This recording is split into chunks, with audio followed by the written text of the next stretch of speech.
What's up, everybody? What's up? Welcome back to On the Warpath. It's your boy Sanchez 405. If you're new, make sure you click that subscribe button. You hit the bell so you get notifications anytime there's new content posted.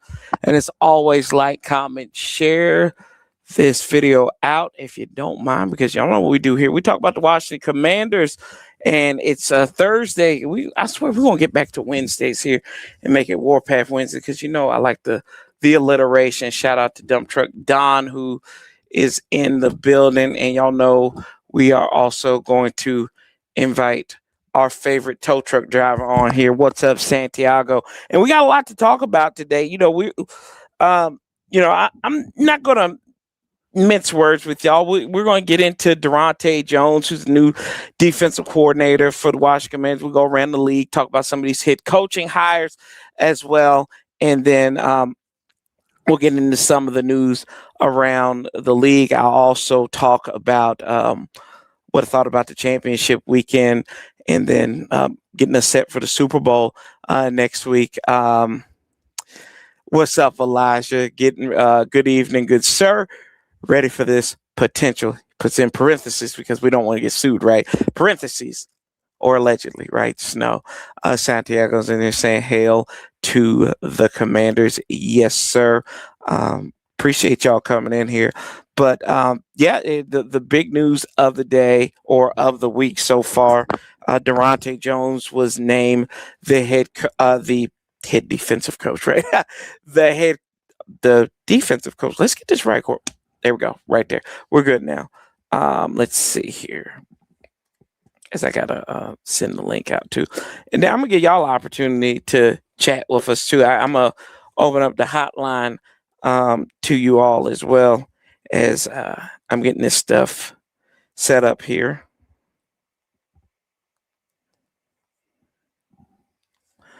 Yep. And yes, I did. I just sent it. I was just thinking about you, Paulie. I did send the link to you, brother. As we're gonna have Paulie on here as well. And we're gonna talk about this.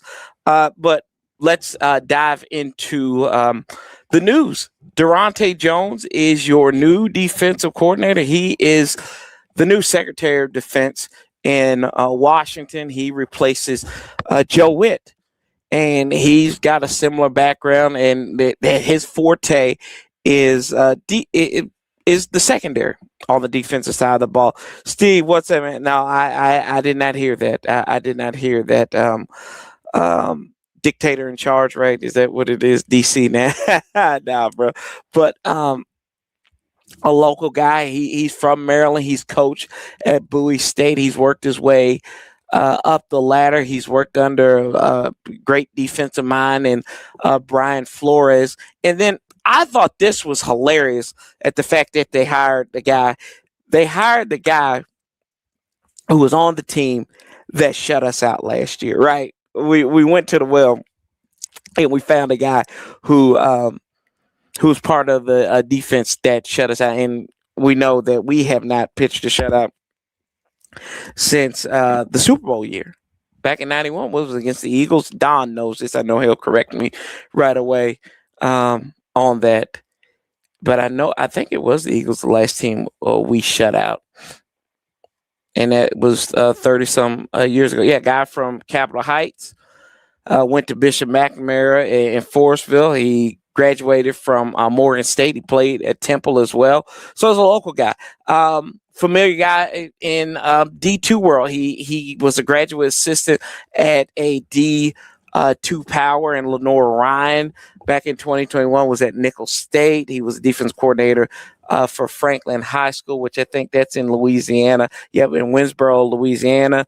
And then was another one in the Iberia Parish school system too. So he's got experience there. He was assistant head coach, defense coordinator for 4 years at Bowie State. He was a cornerbacks coach for the Bruins of UCLA. He's been in the Canadian League as a defensive backs coach. He was a Rainbow Warrior at Hawaii, as secondaries coach and assistant head coach there for a couple of years. I think that may have been under June Jones. Let me make sure. It may have been under. Let's see who was. I don't know who that was under. They weren't that successful.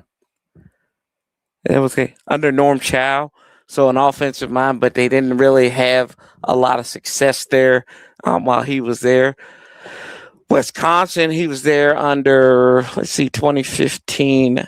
Is that Bielema that he was under? Yeah, let me see here.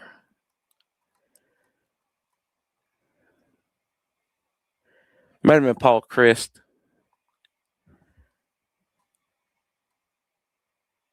Yeah, he was under Paul Christ that first year before he moved on. And then let's see here. Then that was in 2015, finally hopped on with the Miami Dolphins for a couple of years as assistant defensive backs coach, was in Cincinnati in those dark years of the Andy Dalton era. Minnesota Vikings DB coach, so he's under Mike Zimmer in his waning years there. And then also LSU, he's a defense coordinator back in 2021, where he was under... Was he under Coach O? Yeah, he was under Coach O as a defensive coordinator back in 2021. So he's got extended, and he's been in Minnesota since 2022. Got extensive array of experience. Hopefully, this is his first time on the NFL stage of being a defensive coordinator. Now, they haven't really said if he's going to be the defensive play caller. They haven't had the press conference to introduce him in Blau, so they haven't done that yet. But it's interesting to see. And I was getting a little weary of this defensive coaching search as we bring on our favorite tow truck driver, and he's smoking something right there. So this is a family show. Paulie, what's up, brother? Hail to the W, man. I see you in rare petty form. Yes, that's all. Hey, that's good. Look, if we do this next week, it's going to be like people won't think this is a permanent thing. So we're going to have to get the contract out and, have my people call your people and see if you can get some production credits. Hey, man, I'm a permanent sidekick. No, you're not a sidekick. No, you're not a sidekick, man. You're a 1-2 stepping partner, brother. You're a 1-2 stepping partner. Sidekick, man. Nah. Good. Nah. But I was just going through Daronte Jones and his resume, right? And I it's two things that I thought about this.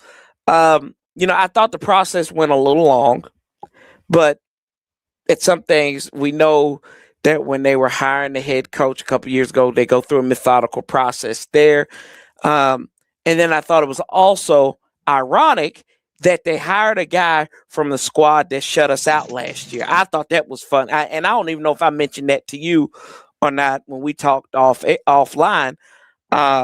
I thought that was crazy that you go out and hire the guy who shut out your offense last year, and he was part of that squad, and the secondary who really made you look silly as well. Now, we'll see how much of that is Brian Flores, how much is that Daronte Jones, and how much he can pull out of the talent. We know he's a local dude. That's a good thing, and he's worked his way up though, so that's a positive. So he's got experience at all levels. I think it's kind of smart. I mean, think about it. You can't beat them, join them, right? But think about it though. Look. Well, you beat them, and now you join them for him. No, I'm talking about for us. We couldn't right. beat them. You know what I mean? So we pay them to join us. But no, if you think about it though, so like you said, they shut us out, right? One thing I like about that, he is coming from Brian Flores' system. That's the system he's freshly from. So him being the secondary coach, one thing we know about Brian Flores is he has an extravagant blitz package. Yes. One thing about if you're a blitzing team, your secondary better have their shit together. You know what I mean? So in saying that, they beat the crap out of us this past season.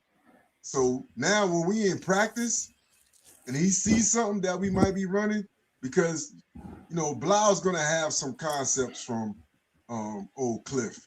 I mean, it's gonna be natural. They're not gonna scrap the entire offense. No. Especially like in the passing game and such forth. So he'll be able to say, no. When y'all did this last year, y'all lined up like this, or y'all had this concept, it was easy for us to just do what we was going to attack right here, right there, boom, game over. So he could kind of correct some of the problems that we was having against Minnesota. And you know how the NFL is, a copycat league. They're going to go back and look, okay, they did this against them and that was successful. Then the next week, you're going to see a team do the same thing. Almost like the Bears in that playoff game, right? When they ran that fake screen for the touchdown pass. That was the play they see. We ran against them.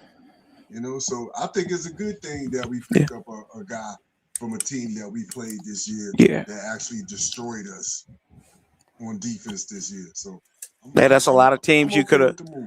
That's a lot of teams you could have picked for. Yeah, I don't have a problem with the move. Like that was that like and. I told you this, and I said this last week too. Let's be honest. Brian Flores was never coming here. I like that was just. I feel like that was more of a fact-finding mission, is to understand how we can get better, just to have a conversation, to have a more.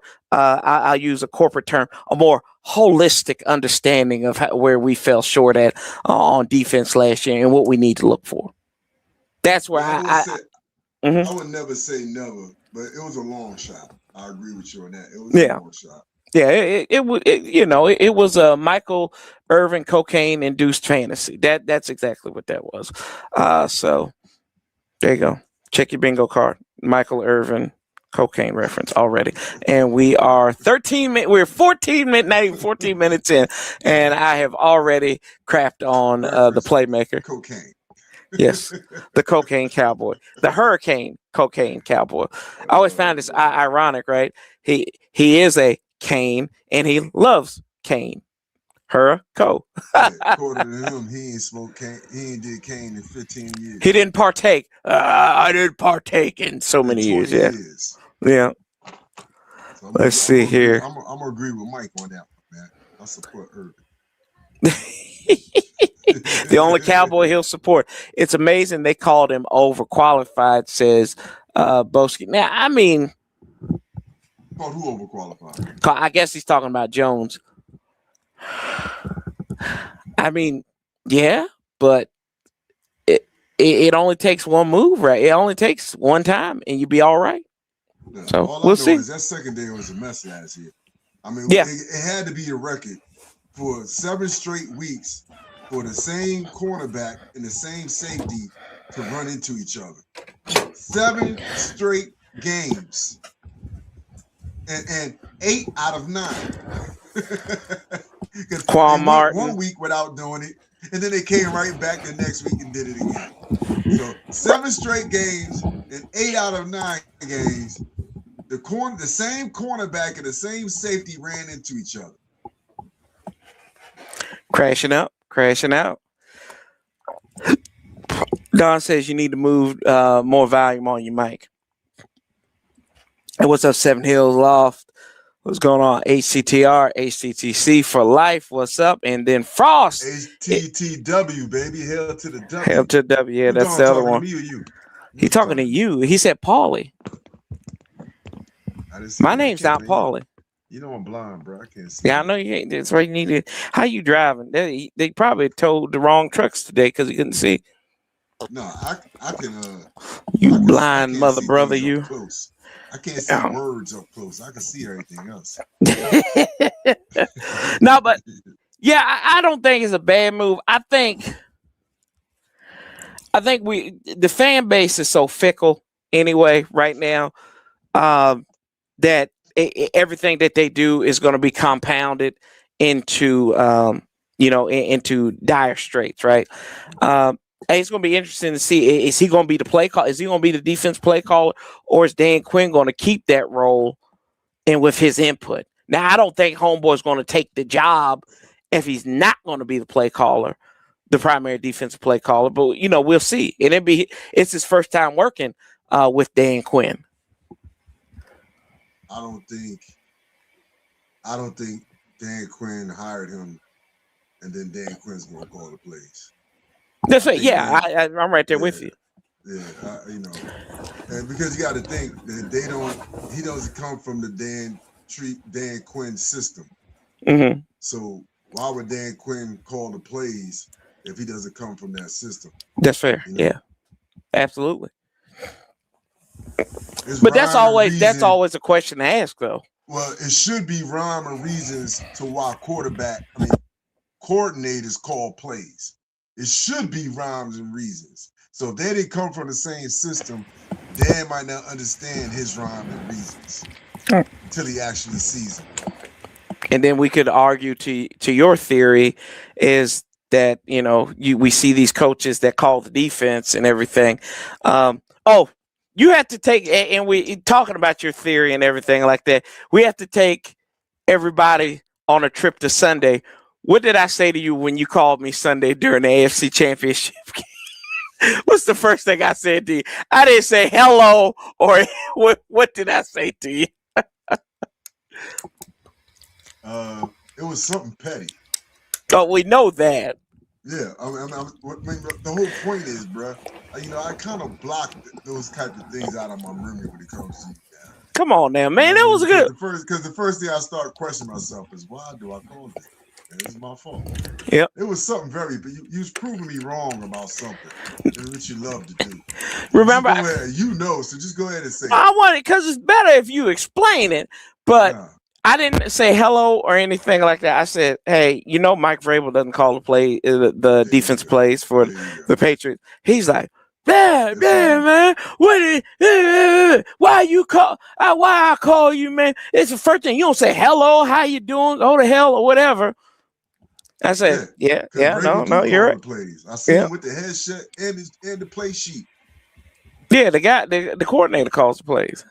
No, Vrabel telling him what plays to call. Mm-hmm. And he tells the guy with the green dot that we only can seem to have one player that ever have a green dot called, which is Wagner. Oh, that's right, because he knows the defense. Wagner's the guy. It's gonna be good too, because he's gonna have some. So back to Daronte Jones. I had to segue that. I don't think the secondary is talent deficient. I think they need an attitude adjustment. They need a confidence. They need to build confidence, because we've seen it out of Mikey. If Trey Amos is healthy next year, I think he can take another leap. We know Quan Martin, if he has a running mate with him, Now you need to bring Jeremy Reeves, man. competition. You need to bring Jeremy competition. Reeves Yeah, is a yeah. competition. Jeremy Reeves is another one, right? There's tools on this. Like this secondary is Will not Harris is physical. yeah. Will Harris is going to play the role of Nolan Smith. Mm-hmm. You said Will Harris? Yeah. Yeah. So there's talent. I don't think the secondary is talent divorced. I think they have a what is it? They just don't jive. No. You know what it is, Corey? I know the perfect. I know what you're Communication. saying. Nope. What's that? Here's the word. Discipline. Yes. That's exactly. Yep.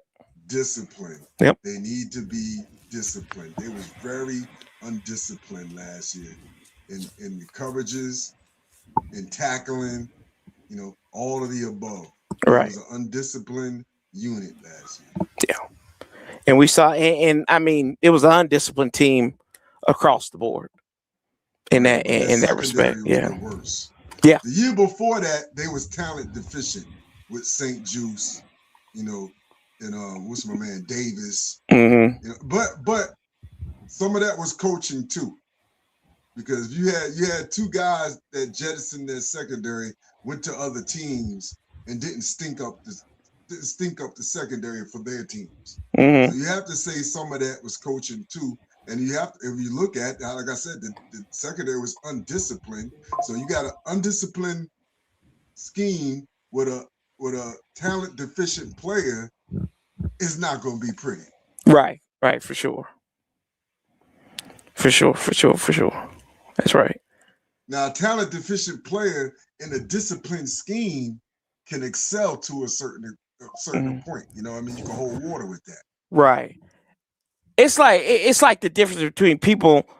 They can love, you know, you can't be arrogant and be a loser. You can be arrogant and be a winner, but you can't be an arrogant loser. You got to pick your poison. Selfish.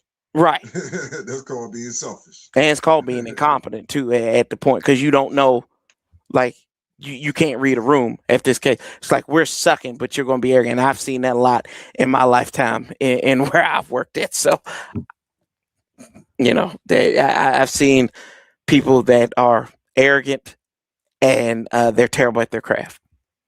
And they might not need to be at this level. But that's a different story for a different day. Let's go Wizards. Yeah, they suck, man. They suck. They up 10 in Milwaukee right now. Uh-oh. They going to trade Giannis? Oh, hey, he out of there. I need the Wizards to keep winning so they can get as many least ping pong balls as possible so the Knicks can get their pick. That's right. Let's go Wizards. Yeah. God. Man, leave my team alone. Leave my team alone. They suck anyway. Yeah, I'm excited to see how this defense is going to be next year, though, because, you know, like I said, I was yelling for it all year, even last year. Like, this team is not aggressive enough. Bro, you don't stop yelling. And Joe Witt was too scared to be aggressive. I remember that one press conference where he said, well, I'm not just going to blitz and be blitz happy because I don't want to expose my secondary. Your secondary is already exposed, bro. Right. Right. Try something different now. Right. And he didn't want to try anything. And I think that goes back to Joe Witt.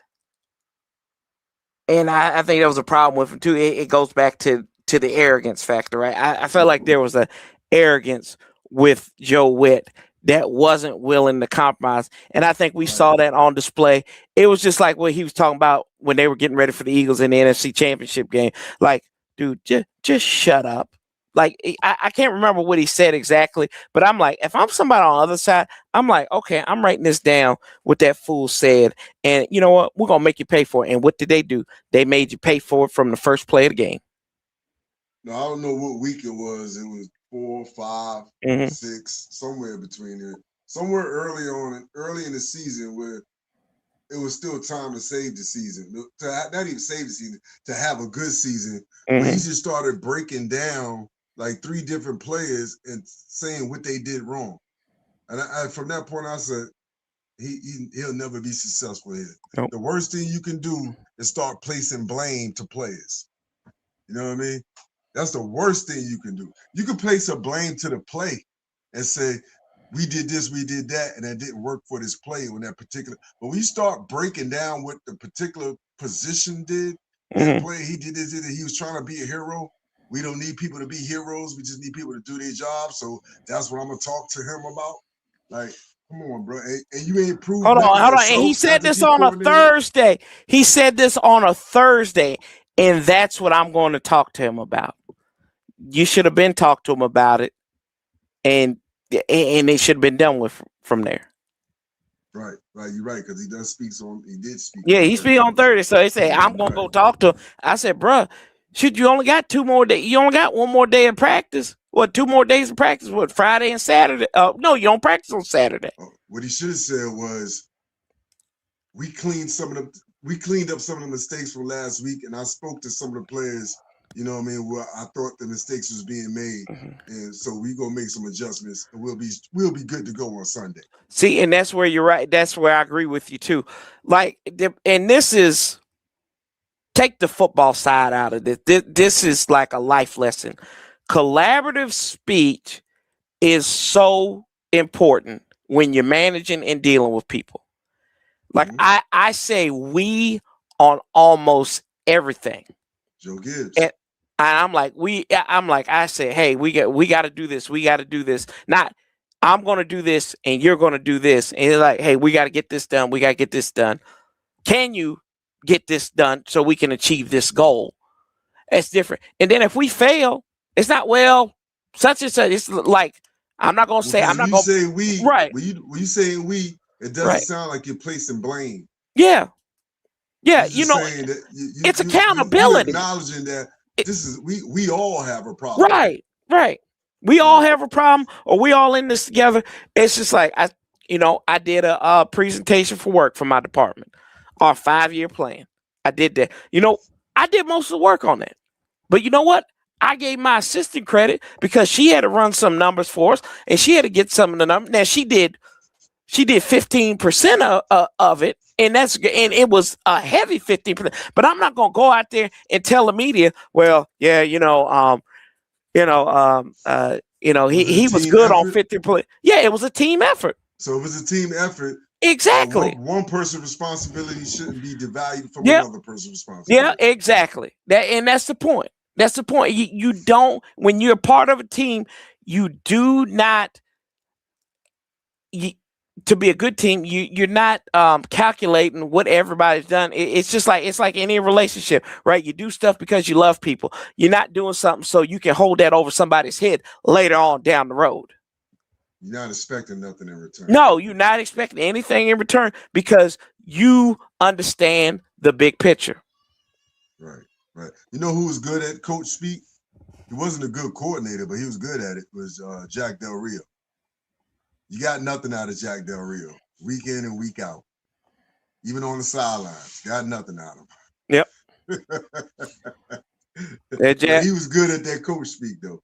Oh, Jack Del Rio. What in the world? I like that. Yeah, man. But go ahead. Definitely now, this is Adam Peters' turn now. It's time for Adam Peters to get the ball rolling and get some players up in here. Time for him to start meddling again. Their front office to start meddling. As Redman would say, it's time for some action. Yep. It's time for some action, man. Number 7 draft pick, best available player. Who you got? It depends on who the best available player is still on the board. We've talked, y'all. We've talked 20 minutes about defense. Paulie would go on the offensive side of the ball. Jeremiah Love, baby, let's go. Oh, Buddy Love from the Nutty Professor. Love, baby, let's go. Come on, man. Buddy Love ain't work for Sherman. I don't know. Now he played. I think, if I'm not mistaken, Daronte Jones played with Caleb Downs' dad. Maybe. Is that right? I don't know. I think that's right. Boski, is that right? I don't know. But I know Buddy Love is on the board at 7. he's the most explosive offensive player, the best offensive player in the first round. I'm taking him. And boys, I tell you what, but it's so critical that we get this defensive. If we get a defensive player in the first round, it's so critical that we get that right. Like, we have not gotten a defensive player right in the first round since what? Kerrigan? And he was playing out of position. John Allen. John Allen, yeah, there you go. John Allen's probably. Daron Payne hit or miss at times. I would say I would give that a incomplete. Inconclusive. You give Daron Payne an incomplete. Frost would give him a inconclusive. I would Hey. say we hit on John Allen. We got the most potential out of John Allen that you can get. That's fair. That's fair. He went right before him, Vita Vea, right? So you had to say he hasn't had Vita Vea's career, so you had to say that was the right pick, the order they went with. But John Allen is a good player. He's just not a savior like everybody wanted to make him out to be. He's a good player. He was a solid player. Yeah. And where they got him at, I mean, good. He was for us for what Russell Merlin was for the Cowboys. And Russell Merlin was like, what, top 10 pick when he came to the Cowboys that year? Yeah. Let's see here. Let's look at these first round picks. I think this is interesting. So here you go. Buddy Love, man. Here's some of your defensive. Sign Jaden Phillips in March. Take Buddy Love in April. Jalen, Jaden, yep. Jordan, Jackson. I don't care. Get his name right. So these are some of the last. Yeah. Oh gosh, you're gonna get me sued here on this family show. So our last defensive player was not on the team anymore. Emmanuel Forbes. Shout out to the NFC Championship game. It was Emmanuel Forbes. Then we had Jamin Davis in 2021. We had y'all's boy Chase Young, who people want to go and pick him up in free agency. Montez Sweat. So Montez was, I feel like, at where they got him at and the value that they got him at, he was worth the money, but they wanted to clean house. Like, I feel like Montez Sweat should still be here. No, I don't think he's worth the money he got from the Bears. I think he was a good player, but not worth the money that he got. But in saying that was the market.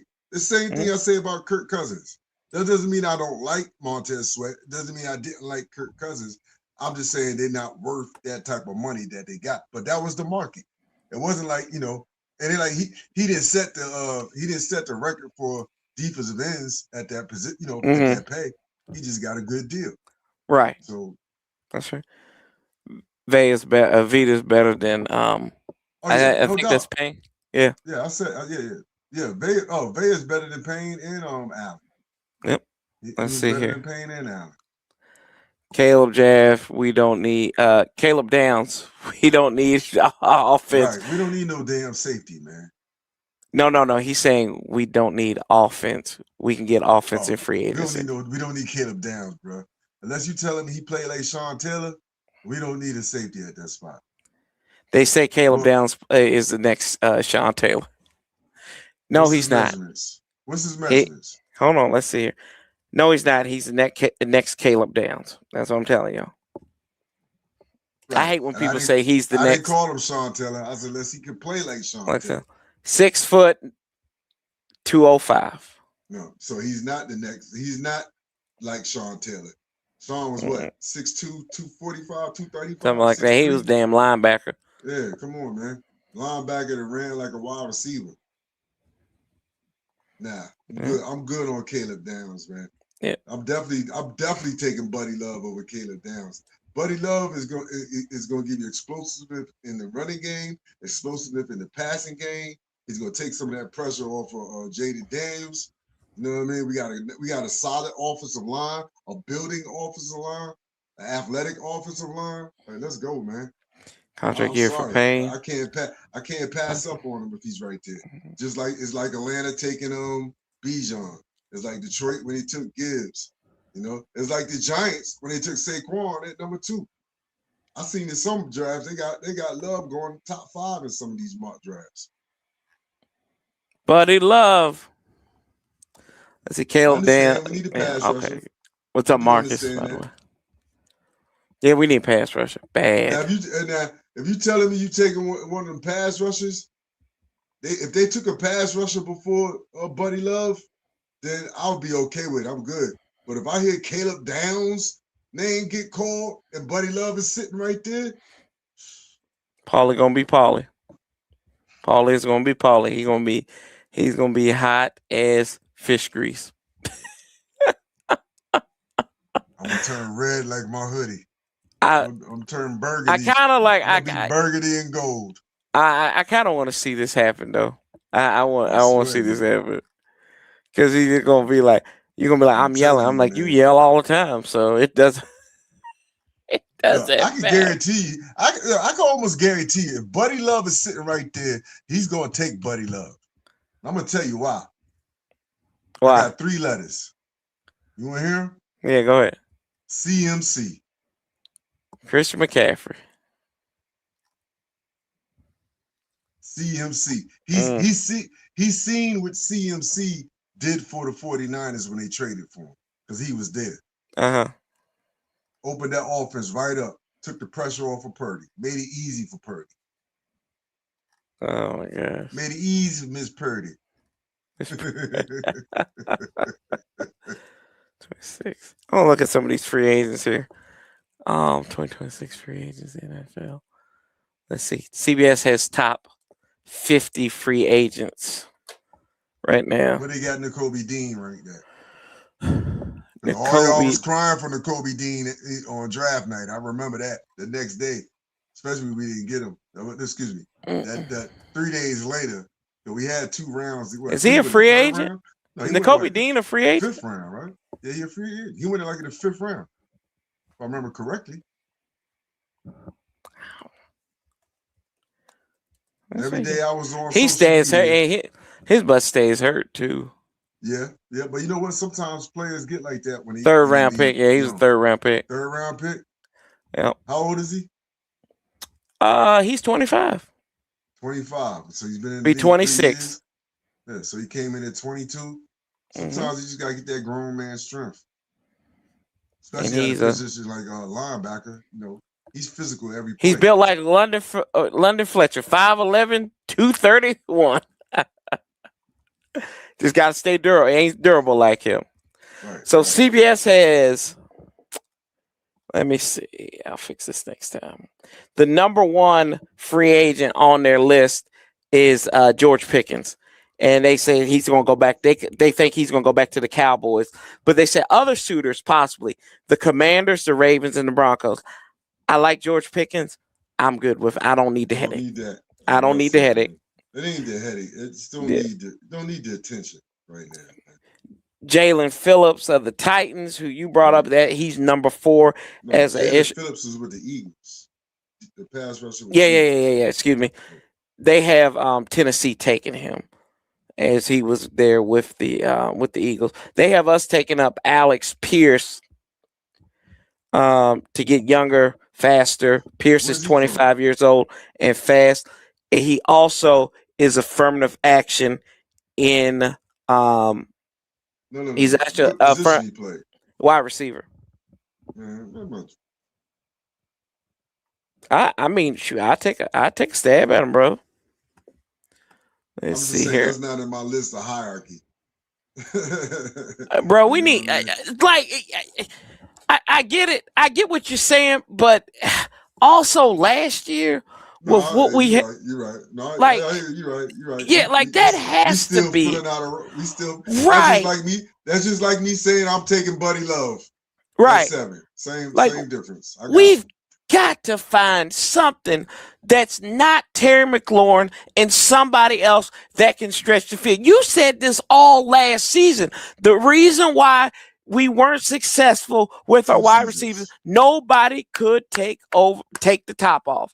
Michael Underwood says, I love that no team will be able to watch tape on either coordinators, but I really love that the defensive game will be unique because he plays two different defensive plays on one call. Can't wait.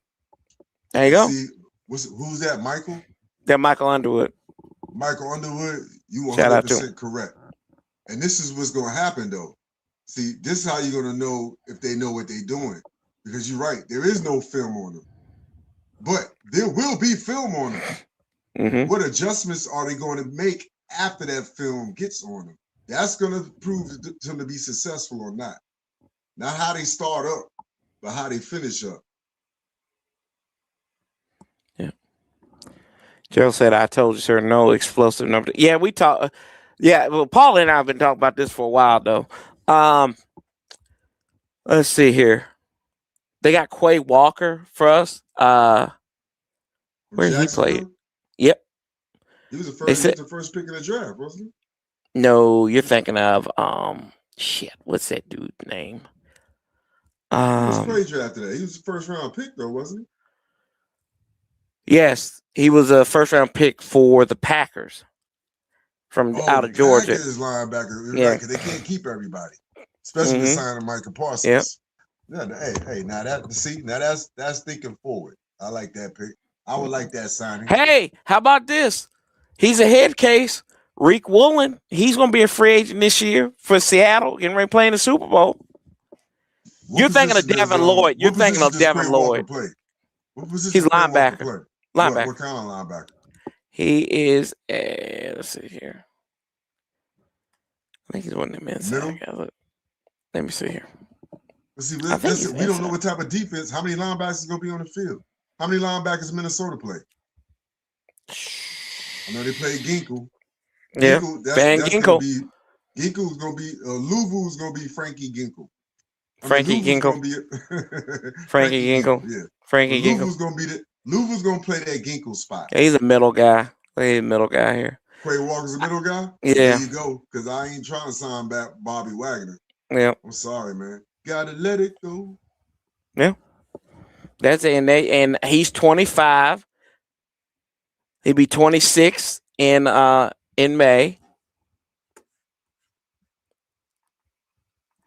Yeah. And he's thinking of Devin Lloyd too. And were you thinking of Devin Lloyd when you said first round pick?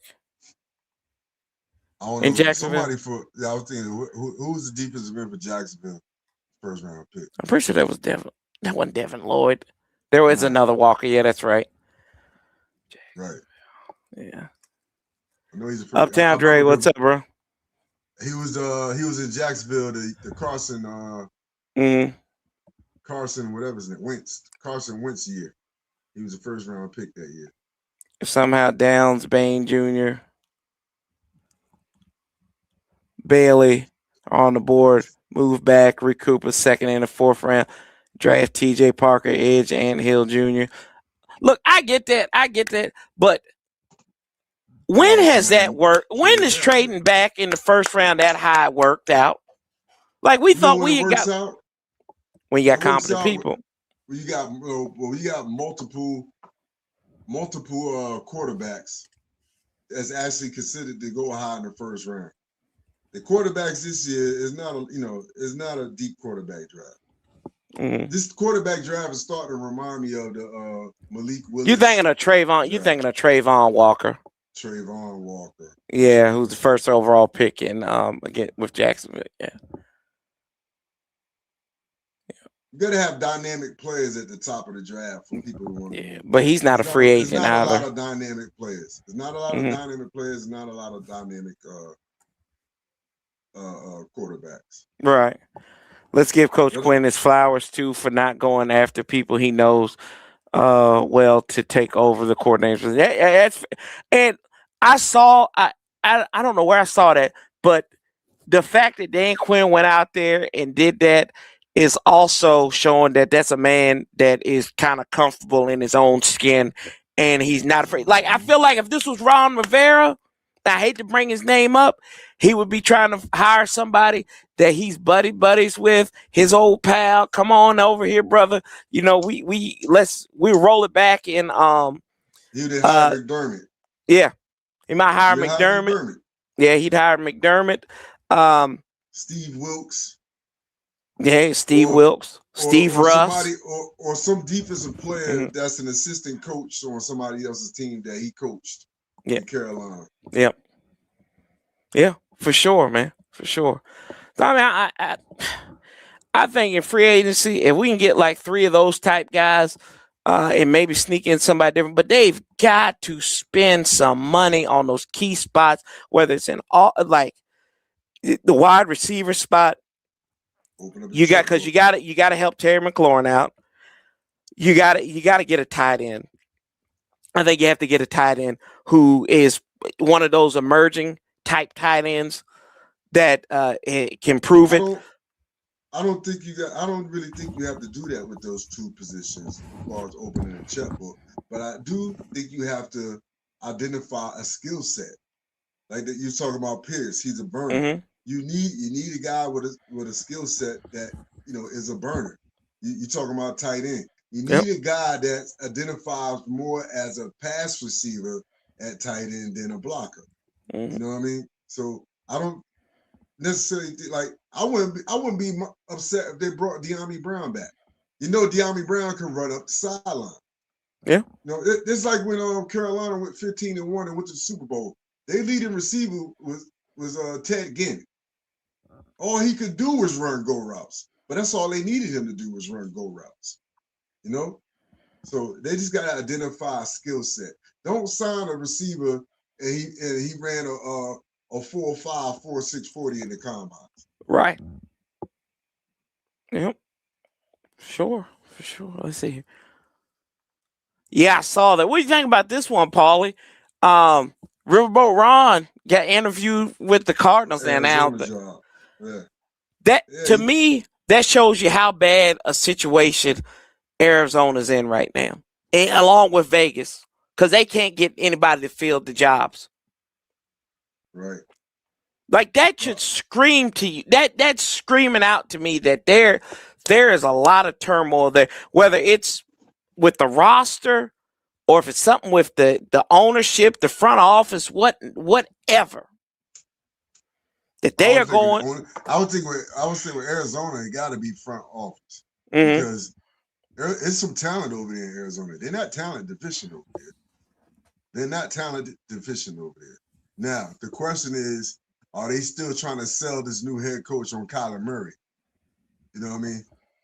That's true. That's probably the main question. They probably because he's still under contract, isn't he? Yep. So they probably figuring like, hold on, can you win with Kyler Murray? Or are you trying to make this an open competition for that position? Or are you trying to get rid of them altogether? So maybe the front office and ownership is looking for somebody who's telling them, I can win with Kyler Murray. Right. But they haven't found that yet. Yeah, for sure. As we know, Ron will tell your ownership that. He'll lie right to your face and say, yeah, I can win with Dwayne Haskins. And then it seems like that's a Washington thing too. Yeah. That's just a Washington thing. Is that they'll just lie in your face and say, "Hey, we can make it happen," which is crazy. Which is crazy. Kyler Murray has, you know what, not played a full season. Huh? Ron is going to get that job. He might. You know why? He's feeling the heat right now. You know why he's feeling the heat? Why is he feeling the heat? Who was Cal's quarterback last year? Not this past year, last year. Last year. Who was Cal's quarterback? The chat, no. Somebody in the chat, though. Who was the quarterback for the Cal Bears in what's it, 24?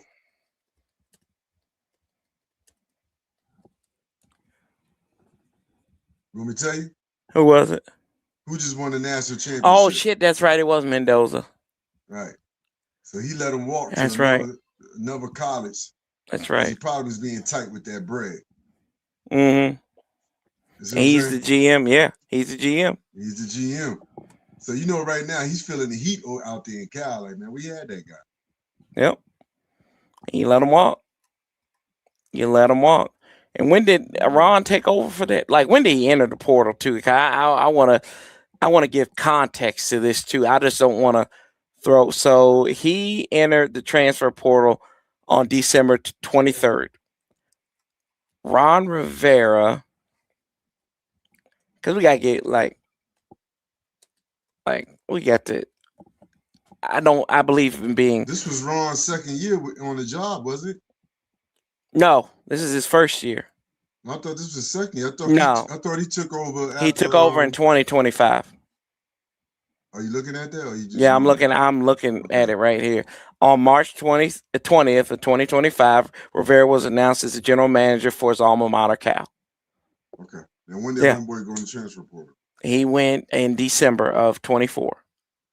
So that has nothing to do with Ron Rivera. Hey, people like me that's Cal fans, I'm not a Cal fan, but if I was, we don't care. No, I know you don't. We're not going to do the deep dive that you just did. No, I'm just saying. No, see, but that's accountability. That's accountability and credibility, and get place and blame where it deserves to be put at. You know, that's your job. As a fan, it's my job to just say, man, we had him and he gone. It's his fault. We need Adam Peters to pull out the checkbook and grab us some quality players instead of them 1 year. Show me. Yeah, we've talked about that too, is these hired assassins, they got to go the way of the dodo. They got to go. They got to go. You got to get some guys in here for the next couple of years who can help build.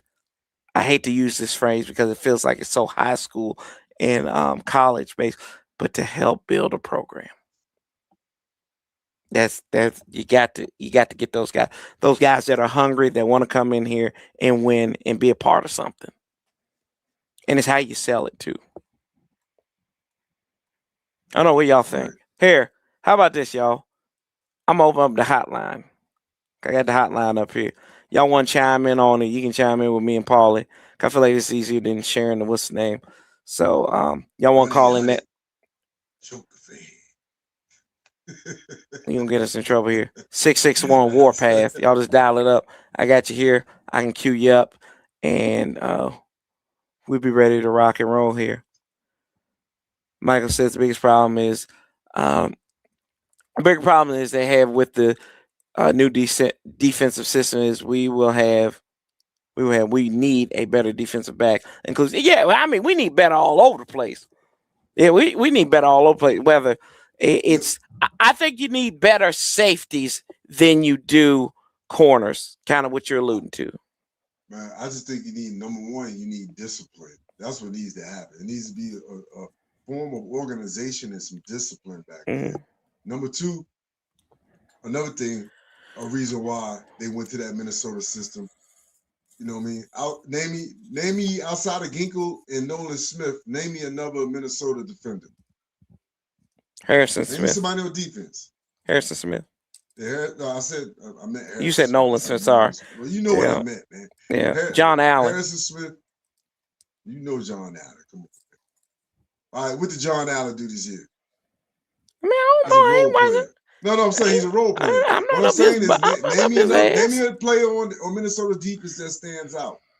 They don't have a bunch of named players. Well, it's just like with us, when after Sean, like under that time with Greg Williams, I mean, we didn't have standout players outside of Sean. No, we had named players.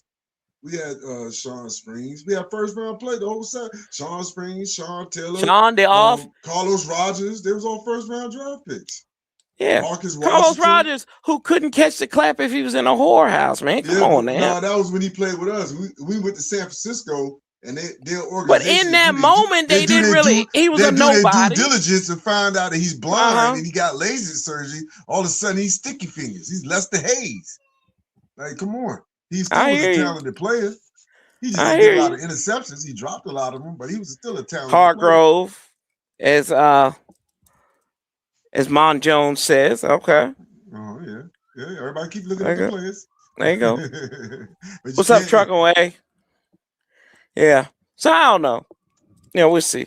But you know what I'm saying, though. I hear you. They don't have an all-star defense, a list of defensive players out there. But you don't need an all-star list of players. As long as you got these guys playing. They got up-and-coming Dallas Turner. They got up-and-coming Dallas Turner. I forgot about him. Javon Hargrave. Yep. My That Blake point is that's us Cashman. on defense. That's my point is that's us on defense, man. You know what I mean? We're gonna have some up and coming players. We got some solid players. We don't have a bunch of superstars out there. It's more about the system and doing your job within the system than it's about a particular player. And we need to get to the damn quarterback. We only got Marcus Washington. We don't have Marcus Washington. We don't have Christian Hernandez. You know what I mean? We don't have Micah Parsons. We don't have extraordinary players. I think we just need to draft enough DB. But doesn't mean you can't have a solid unit. That's fair. That is fair. Let's see here. Oh, what do we need to draft more of? Defense or offense? Yes. That's right. Yes. One's available. Yes. The best available position. Without answering your question, I answered your question today. I think yes. We need a little bit of everything, and I mean, I told you this last June.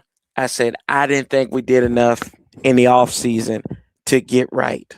What else? And we was right. Corey? What else they finally need to get right though? You just said it every year. Kicker. They gotta get kicker right. Go. That's something that we better not go into this. I gotta get kicker right. September with an iffy kicking situation. Yep. If it's an iffy kicking situation, it better be because they drafted somebody with a strong leg in the 7th round. So. I say see you later to Debo. Do you think we pay Debo? I think you say bye to him. I think you bring Debo back. I think you say bye to him. I just if he was turning 29.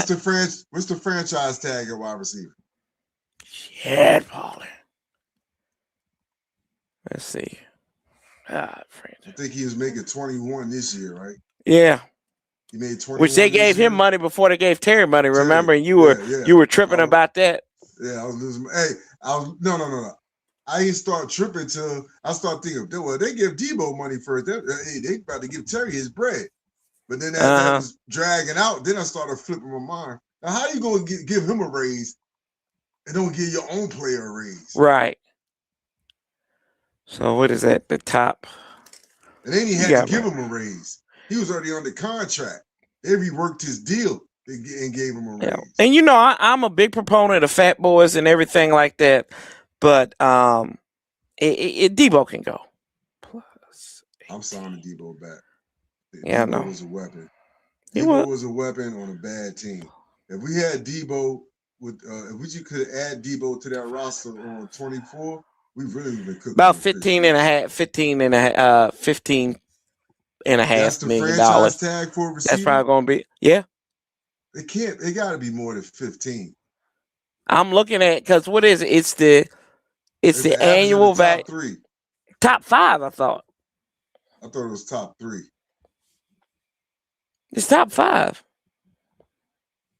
Are you Googling it? I'm looking right at it. I'm Googling.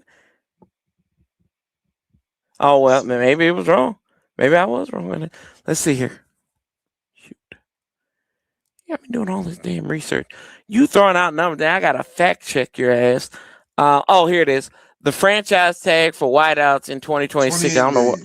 28.5 million. Yeah, no, Debo can go. Debo can go kick rocks. 28 mil. So he made 21 last year. I'll offer him 24. He can go kick rocks. Is that more than Terry? He's a 30-year-old receiver. No, I'm good. I'm good. I got one 30-year-old receiver. He can go kick rocks, go somewhere else, be a weapon with somebody. Go to Buffalo. Buffalo needs you. God knows. All right, so would you keep him for 21 that he's making this year? He's making 17 this year, right? No, he made 21 this year. He was supposed to make 17. No, he can go kick rocks. No, he can go kick rocks. Go find somewhere else. He can go kick rocks. That's all. And it's no disrespect. Like, I don't want people to think that I hate Debo from what I'm saying. No. You just using your math and your what his value is to what money you got. Right. Yeah, I think cool. There are more. I would sign him back though. Debo is a luxury. He's an old Pinto, but I gotta buy a Camry, bro. I can't. I don't have money. He's an old Cadillac. Well, call him a Pinto is to his disservice. He's an old Cadillac, man. Yeah, old Cadillac, whatever you want to call it. I say go. Hey, I appreciate it. I appreciate you. But I gotta let you go. You're 30. I already got a 30-year-old receiver here. And we trying to get younger. And you hurt the All right, so you're taking Treylon Burks over Debo? Sure, why not? I give him an opportunity. Debo, man. I don't know. I'll bring both Burks and Debo back.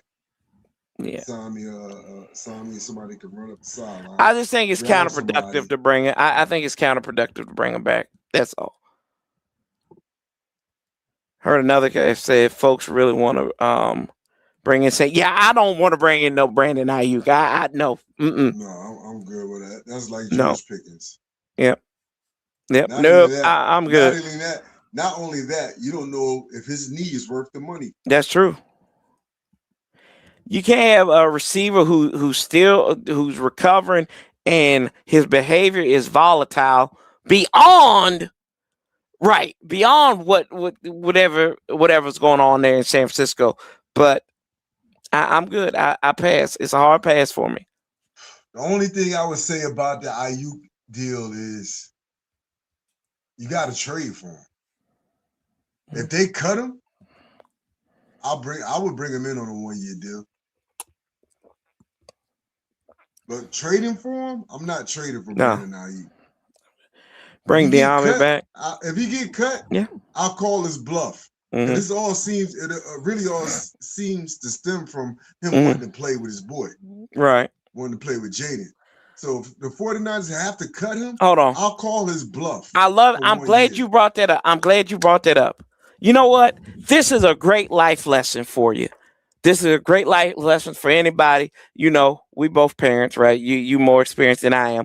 But I know something about bad behavior. And if my kid wants something, if he wants something, I'm not going to give into bad behavior. Like, I'm not going to give into bad behavior. I'm like, if you want something, you can use words, even though you're almost 2, you can be like, Daddy, I want this. Daddy, I want that. Can I have that, please? No, you don't act like you're not going to act like an effing fool and try to think you're going to get your way. And he's acted like a damn fool. But you can't get rid of your kid. They can get rid of him. But I'm telling you, like, I'm just telling you, I'm not rewarding him acting like a fool over the last 2 years at somewhere else just because he wants to play with his best friend. I'm sorry. No, that ain't happening. But he's not coming back to the 49ers, man. That's fine. That's fine. He don't. The question is, excuse me. The question is, how are they going to get rid of him? That's the question. And you say you're not going to reward Brandon Ayuk? Well, that's not our kid. That's the neighbor's kid. Right. I'm not. But I'm not. Right. But if the neighbor's kid comes to my house and he cuts the grass and he does the dishes and he does good in school, oh, he's good with me. You know what I mean? Y'all come visit him from time to time. You got your money. I'm just saying, man. If they cut him, I'm gonna call his bluff. You know what I mean? If they cut him, I'm gonna call his bluff. I'm good. It's too many red flags, bro. We got to trade for him. I'm not trading for him. It's too much. It's too many red flags just to bring him up in there. I swear it is. I swear it's too many. And he might play well here. He might need to change the scenery. Hey, there's red flags on Stephon too. You're comparing Stephon. Hold on. You're comparing Stephon Diggs to Brandon Ayuk. Really? Yeah, I really am. Come on, man, dude. That's two different types. That's two different things. Stephon has put in that quality of work though, in different places. Okay, and so did Brandon Ayuk. Well, yeah. Come on now, bro. We had one. He had one good year. Yeah, Stephon is older. That's my point. He's older than him, but Ayuk, no, Ayuk had two. He had one outstanding year, and he had like another solid year the year before that. He ascended every year. He's a younger player. But my whole point is, you're saying he got baggage with him. So did Stephon Diggs. Yeah, he did. His baggage, and Ayuk's baggage is just being a jerk and an asshole. Stephon Diggs' baggage is on the field and off the field. He had one good season. He had one great season back in 2023 when they went to the Super Bowl. 1,300 yards. In 2022, he was a rookie, right? No. He's 2020, he was a rookie. Okay, so 2022. Yeah. So he ascended every year. Listen, man, Ayuk is a good player, bro.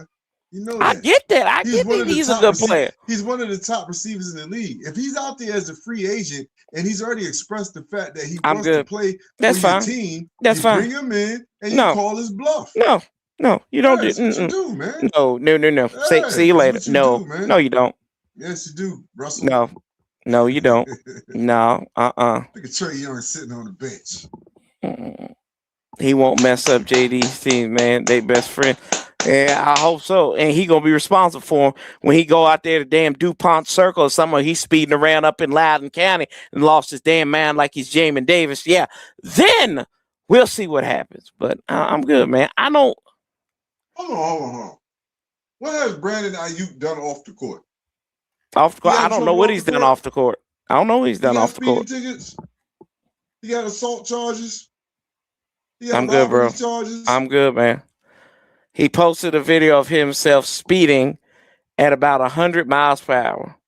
I'm good. All of them do that stuff. I'm good. I haven't seen all of them do that. A lot of them does that. A lot of them does that. Okay. People on your job do it. I ain't seen people on my job do it. And we'll go get Pickens man then. Is talented. I'm gonna call his bluff. I'm gonna bring him in and I'm gonna call his bluff. Sit down, talk to him. Call his bluff, man. At some point, you gotta help your quarterback out, bro. Yep. I'm good. I'm good. I just hard pass, bro. Sometimes. Yeah, I get that. Hell, I get this. I get it if you establish and you're good, and then he's like, we need that one guy. He might be crazy to get us over the top. Yes, that's fine. But not if we still trying to find ourselves. No, we trying to refine ourselves, man. You still got to build that offense, man. Mm-hmm. You got Jaden Daniels back there. You would just say, well, we got to put the whole draft on defense and keep them jokers away from my quarterback. That's it. Yeah, I got you. Yeah, I agree. I agree with that. Man, keep that joker away from him. He want to play. That's what, man. That's his boy. You know what? That's your boy. When y'all go, y'all can. His boy wanted to play with. I guarantee you, Jaden will be lobby. If he comes a free agent, Jaden's walking in the Adam, picking up the phone to call Adam Peters. And you know what? You know where was Adam? Where's Adam Peters at? Where was Adam Peters at last time around? Last time around with what? Where was Adam Peters at before he came to Washington? The 49ers. Okay, then. Just saying. They're going to pick the phone. He ready to go. Let's go. That's my boy. Mm-hmm. Yep. Yeah, I'm telling you, man. Hard pass. Yeah, okay. Just a hard pass, bro. Hard pass. I'm good. That's cool. I'm good. Yeah. Let's see here. I got a lot of friends who are jerks and sketchy too, but if I had the opportunity to work with them, I can get them a job. They want to be here. Like, come on, man. That's fine. That's fine. Yeah. I mean, it's different. It's different in our worlds. Like I'm good. Like I said, if we're not trying to find ourselves in like, if this was last year and we like, so hey, if they cut IU, you wouldn't sign IU for $23 million? No, I'm good. Shit. For $23 million? No, not at no $23 million. No. That's a bargain for Brandon IU. No, I'm good. That's a bargain for IU. No. Let's see. Well, he'll be on. I guarantee you, if the 49ers cut him, he'll be with us. Yeah, he's fine. I doubt it. He ain't coming to us. He ain't coming to us. You know that. Change his culture thinking. Shit.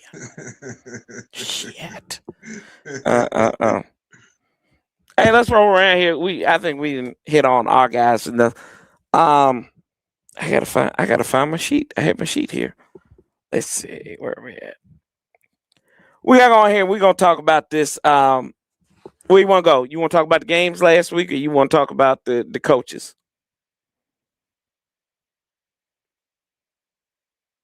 Hey man, it's on you. It's I'm your show. asking you. I'm giving. It's I'm your show, throwing the man. ball. I'm just here contributing, man. I asked you as a giving me guest. decisions By to God, make. Come on, man. I'm gonna go Can you wherever you make go. Hey man, this show's been running perfectly way before me. I know because I used to watch it all the time. You okay. make the best All right, man. decisions. Where we going? Let's go. Super Bowl. Let's go Super Bowl. There you go. All right. Let's see. AFC Championship game. Ugly ass game. 10-7 in the snow. Now I saw, and the one thing I really want to touch on is two things I want to touch on.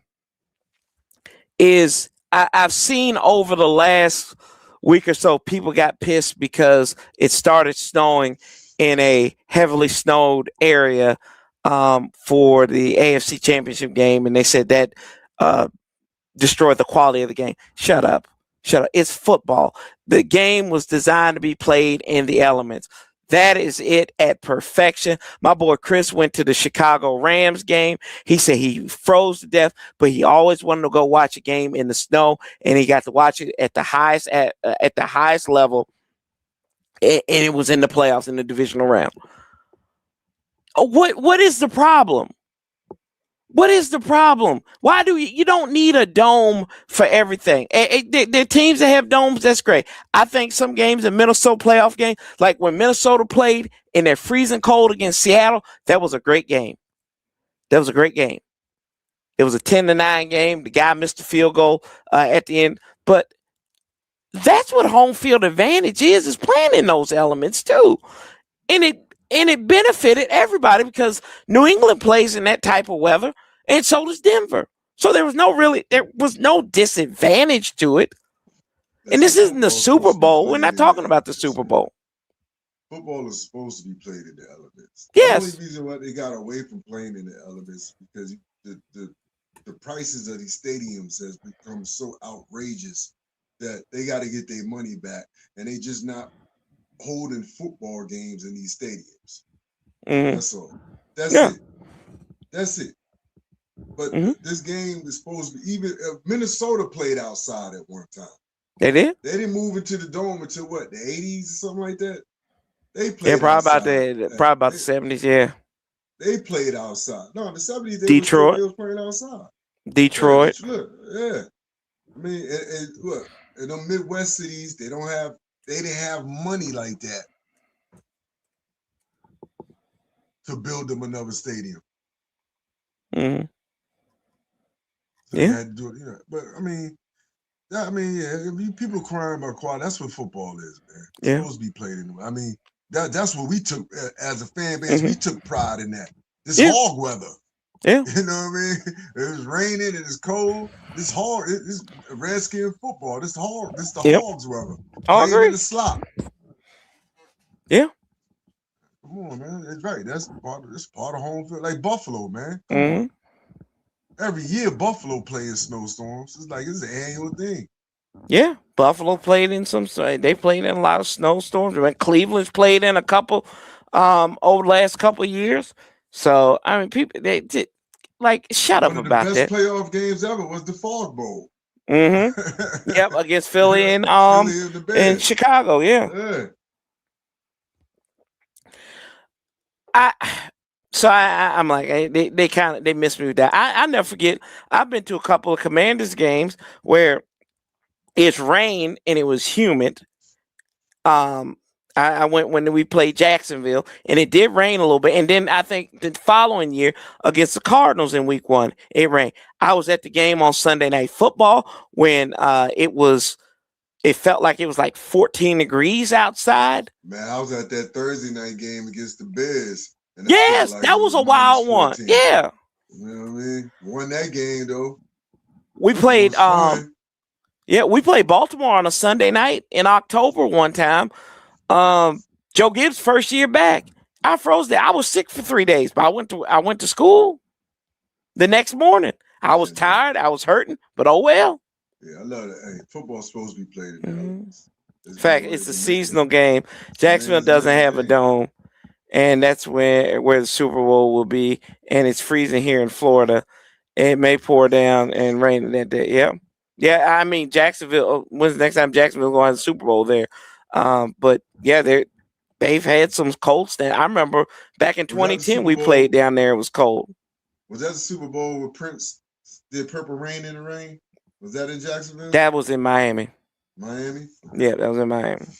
Hey, guess what? It rained. It played in And the then guess what, elements. y'all? In that Super Bowl, the best team still won. The Colts won. They had the best quarterback, and they were a dome team playing against somebody who played in the elements in Chicago.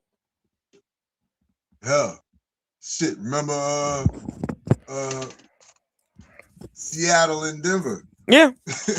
Played in New York. You Yeah, know what I mean? they It did. didn't affect the quality of that game. It was cold Nope. there too. Matter of Yep. fact, the next day it was a snowstorm. Mm-hmm. Chicago gets their vengeance from Super Bowl loss. Yeah. And then here's the second thing. I also look. Paulie and I both wanted Drake May back in 2024. We won him. It's cool. I like to be proven right. Everybody does. We like to be patted on the back. With that being said, everybody that's running these victory laps because Drake May is going to the Super Bowl, did you not forget what your quarterback did last year? He didn't have to sit on the bench behind Jacoby Brissett. He started and went out there and played and won football games last year and got to the NFC Championship game despite his crappy ass defense. But people forget that because it's a year-to-year league. I get that. But y'all shut up. Everybody's ready to throw Jaden Daniels out with the dishwater. Not everybody. A lot of people are. The clear people, as Bones would say, are trying to throw him out with the dishwasher. Come on now, Hey, y'all. listen, man. If that's the argument you want to make, then it just shows you what your sports IQ is, man. Like honestly, like it ain't even about just look at the two teams, bro. Yeah. Just look at the playoffs. Just look at this playoffs this year. Defense. Drake May has been a turnover machine throughout these playoffs. But he has a defense behind him to pick him up. That's the difference. Jaden Daniels carried the team last year. Drake May is doing his part. Well, and he's doing enough. Been doing it very well. Right. He's been doing enough, just enough. Come on, man. He had 4 turnovers against the Texans. He had 3 the week before that? 3 fumbles the week before that. I ain't discrediting him, man. He's doing a good job. He's doing what he's supposed to do. But if you want to say what's more impressive, what run was more impressive, it got to be Jaden Daniels. Yeah. He led us through the playoffs. He beat Detroit. He beat Tampa Bay. He beat Detroit. You know what I mean? Mm-hmm. He kept us in the game against Philly. Like everything else was letting him down. Everything else is picking up Drake May. Turn the ball over 3 times against Houston, like you alluded to, and then turn the ball over twice against the Chargers. So he's turned the ball over 5 times, and he's fumbled the ball 6 times. I was about to say how many fumbles he had. Yeah, he had 6. He's fumbled 6, lost it 3 times. So 50% rate there. He was 10 or 12 in the elements. We give him credit in the elements, right? He had more rushing, almost as many rushing yards as he had he was passing yards. The joint up in the first half. Yep. In the first half of the championship game, he was thinking the joint up. But, I mean, he has a defense. Right. It's called complementary football. Yeah. He has a defense to pick him up. Yeah, you're right. Daniels didn't have that. No. The team was on his back. And who are his And I'm a Drake May fan. Yeah. And he's got an assortment of running backs too. Ramondre Stevenson and Henderson, right? That's his name. Travion Henderson. I would say this. Last year's last year's offense and this year's New England offense is comparable. It's a comparable team. So that's where I would call the wash at. That's the wash. But our defense last year and the New England defense this year is night and day. You know what I mean? Night and day. Period. Drake May. Yeah. There's no question about that. Henderson rushed for 911 yards. Ramondre Stevenson 600 and some odd yards. So yeah, and then he had the help of your boy Antonio Gibson before he got hurt. Hey, Gibson could win a Super Bowl ring. Last year we had Robinson. Yeah. We had Eckler. Yep. We had McNichols. Mm-hmm. You know what I mean? All healthy. You had a veteran tight end in Zach Ertz. That's what I'm saying. The offense I would call a wash. Yep. It goes to the defense. Jaden Daniels had to pick up the defense. The defense is picking up Drake May. Our defense couldn't pick up Jaden Daniels and he made mistakes. We've seen that this year. Yep. Seen that this year. Yep. So what Jaden Daniels did for us last year, to me, is more impressive what Drake May has done for New England in these playoffs. Frost said he was freezing at the Week 17 matchup against the Cowboys, RG3's rookie year. He said, my hands were so cold I couldn't sign my receipt when I got food. Lord have mercy. You know that food was expensive back then. Drake May versus Jaden Daniels draft pick saga continues.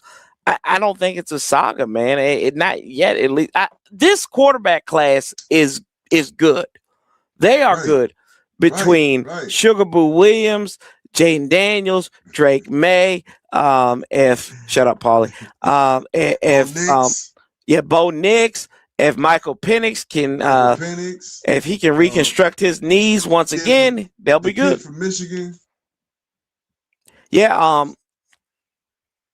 JJ McCarthy. Yeah. Who basically this was his rookie year this year. Right. So right. Because he got hurt in the preseason. So I mean, they've got this class has got some good quarterbacks. They've got some real good quarterbacks. Yeah. Some potential, man. Yeah, and then I mean they've been in the championship game the last 2 years. And then one's going to the Super Bowl this year. It's about taking the next step. The first 2 years, the top three players have been in the playoffs. Yeah. Right? And they throw Bo Nix in there, been in there both years. Yep. The first 4 picks. Right. Michael Penix, Lord, they had a winning record before he got hurt, right? They was right outside of it. Yep. So if you look at all the quarterbacks, within 2 years, they've all been in the playoffs. Michael Penix will probably be somewhere else next year. If Matt Ryan and Kevin Stefanski have anything to say with along with Whitlock. Santiago said, I was at the Chiefs game in 2014. See, why you got to bring up the negative? Why you got to bring up the negative, Santiago? Yeah, but, I mean, hell of defensive performance by we think Kirk Cousins is going. I don't care where he's going, to be honest with you. CBS, maybe. I know you don't care, but CBS. Honestly, where do you think he's going? CBS. Should he stay in Atlanta? Because CBS.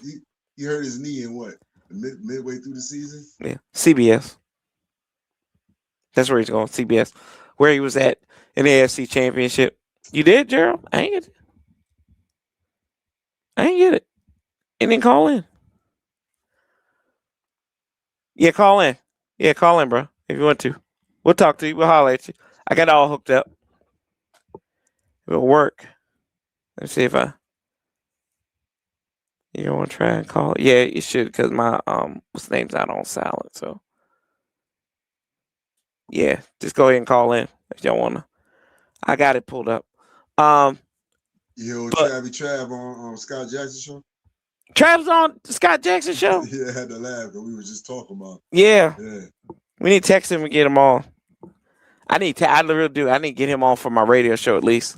They give me a segment, kind of talk about the Patriots and stuff. You got his math, right? Huh? You got his math, right? Yeah, I got his math. I'll text him. Yeah.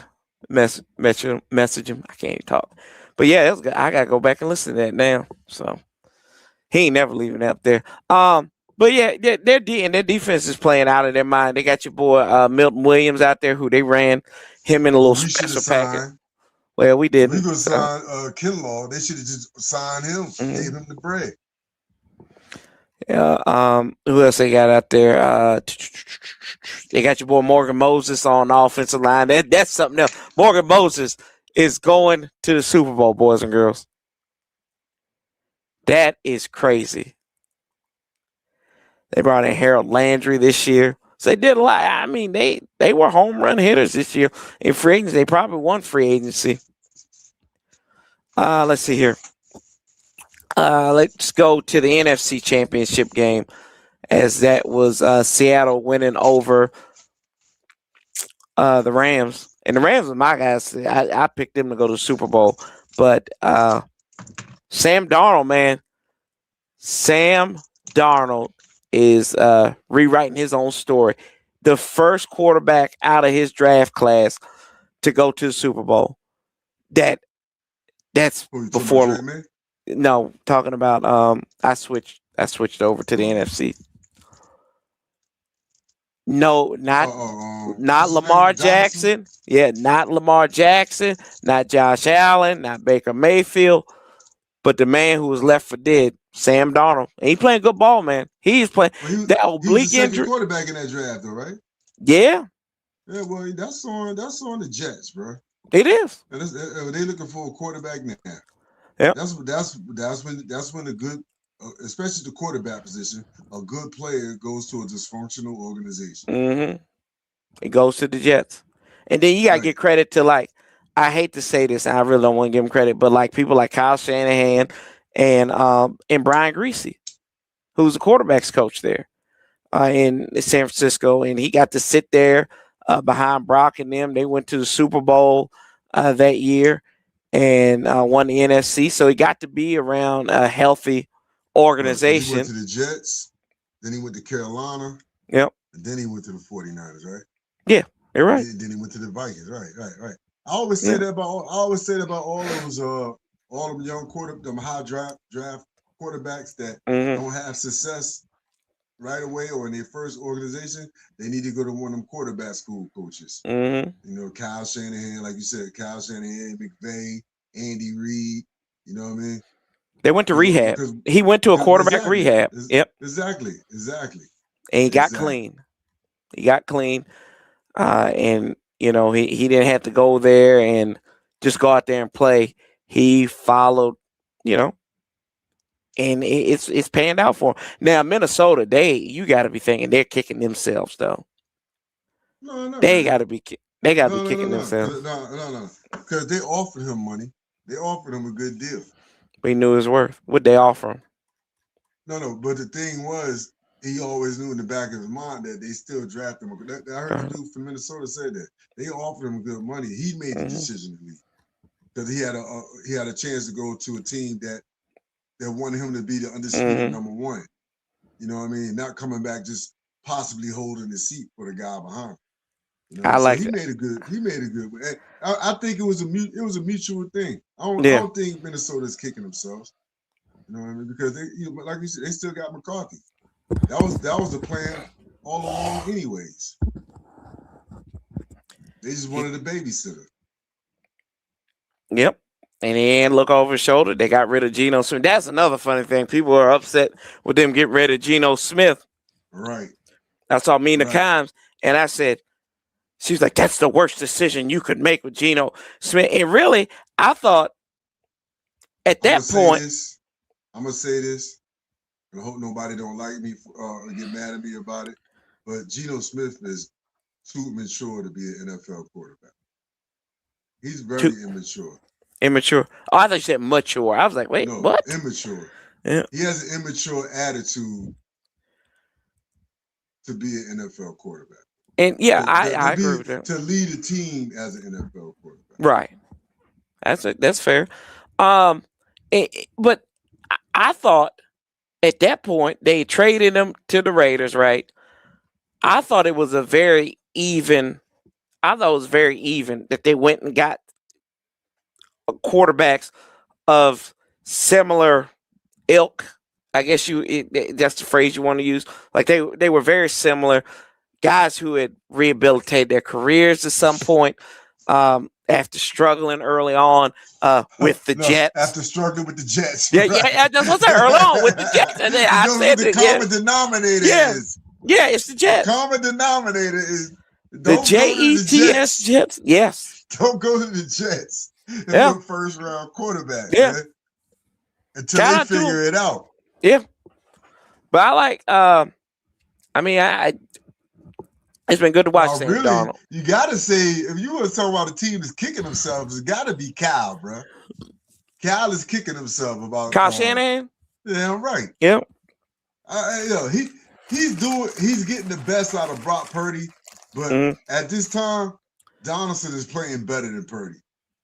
He looking like he got more weapons, more tools in his belt than Purdy. He do? Purdy's good. Yeah. He's okay. You know what I mean? But Donaldson's playing some good football right now, man. These past 2 years. He know what he's doing? He's pulling a Rich Gannon right now. I can see that. Yeah. Yeah, that's a good one. That's a good one. Rich Gannon. He's pulling a Rich Gannon right now. Rich Gannon.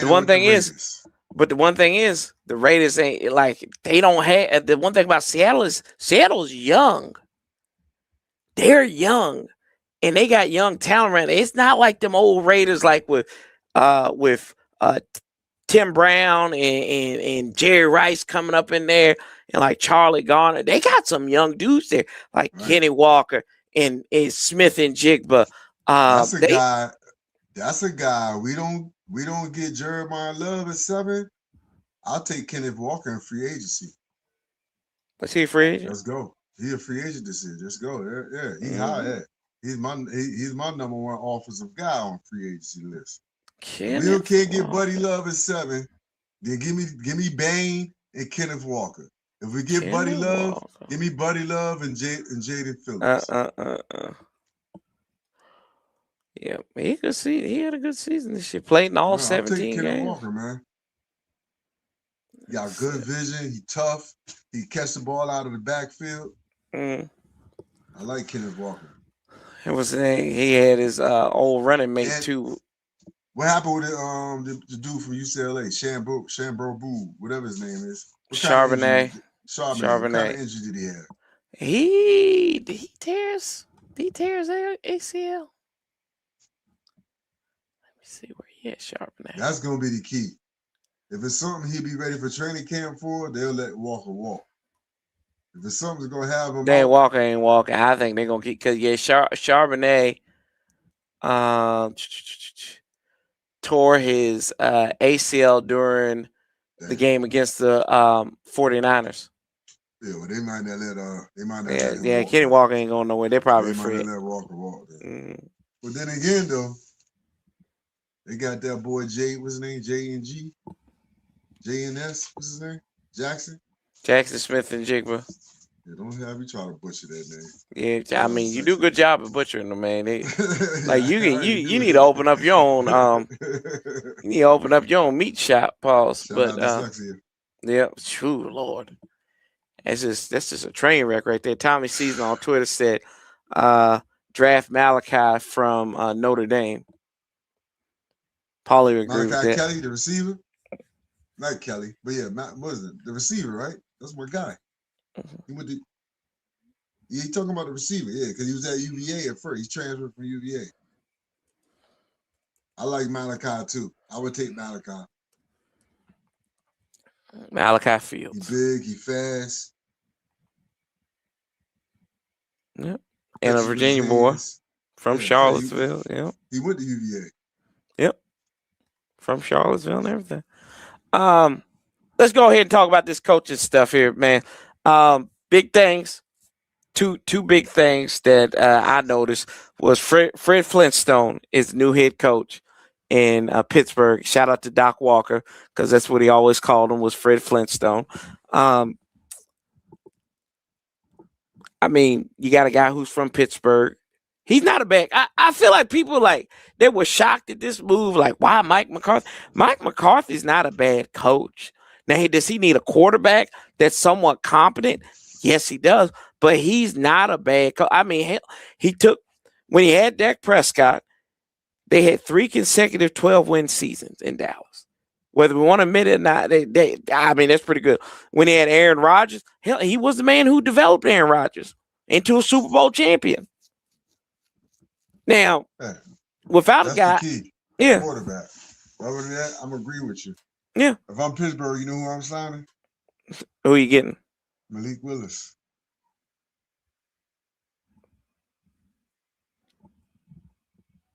Let's go. Yeah. Let's go. Yeah. Talking about somebody went to quarterback rehab. Yeah, we'll see how it works with LaFleur. Being out there with LaFleur. Yeah. You know what I mean? Quarterback rehab. Shanahan tree. He was in the picture. Who else? Let's go. Now, do they make I'm going to sign Malik Willis. Let me see here. Free QBs. I want to see who the free agent quarterbacks are this year. Yep. That's probably going to be more. Does he, I mean, or do they even go out and get, Daniel Jones, but he's rehabbing that injury. Here's the problem. Mike McCarthy and Aaron Rodgers can play nice all they want to. They hate each other. Mike McCarthy can't afford to play the Aaron Rodgers wait till June game to let me know if you coming back to play a season again. If Aaron Rodgers come out tomorrow and say, I'm coming back one more year, then all right, let's go. But he ain't said that. And they can't afford for him to wait all the way to June like Pittsburgh did, man. Can't do that. Or July. I think it might have been into July till he announced he was coming back. How about Sam Howell?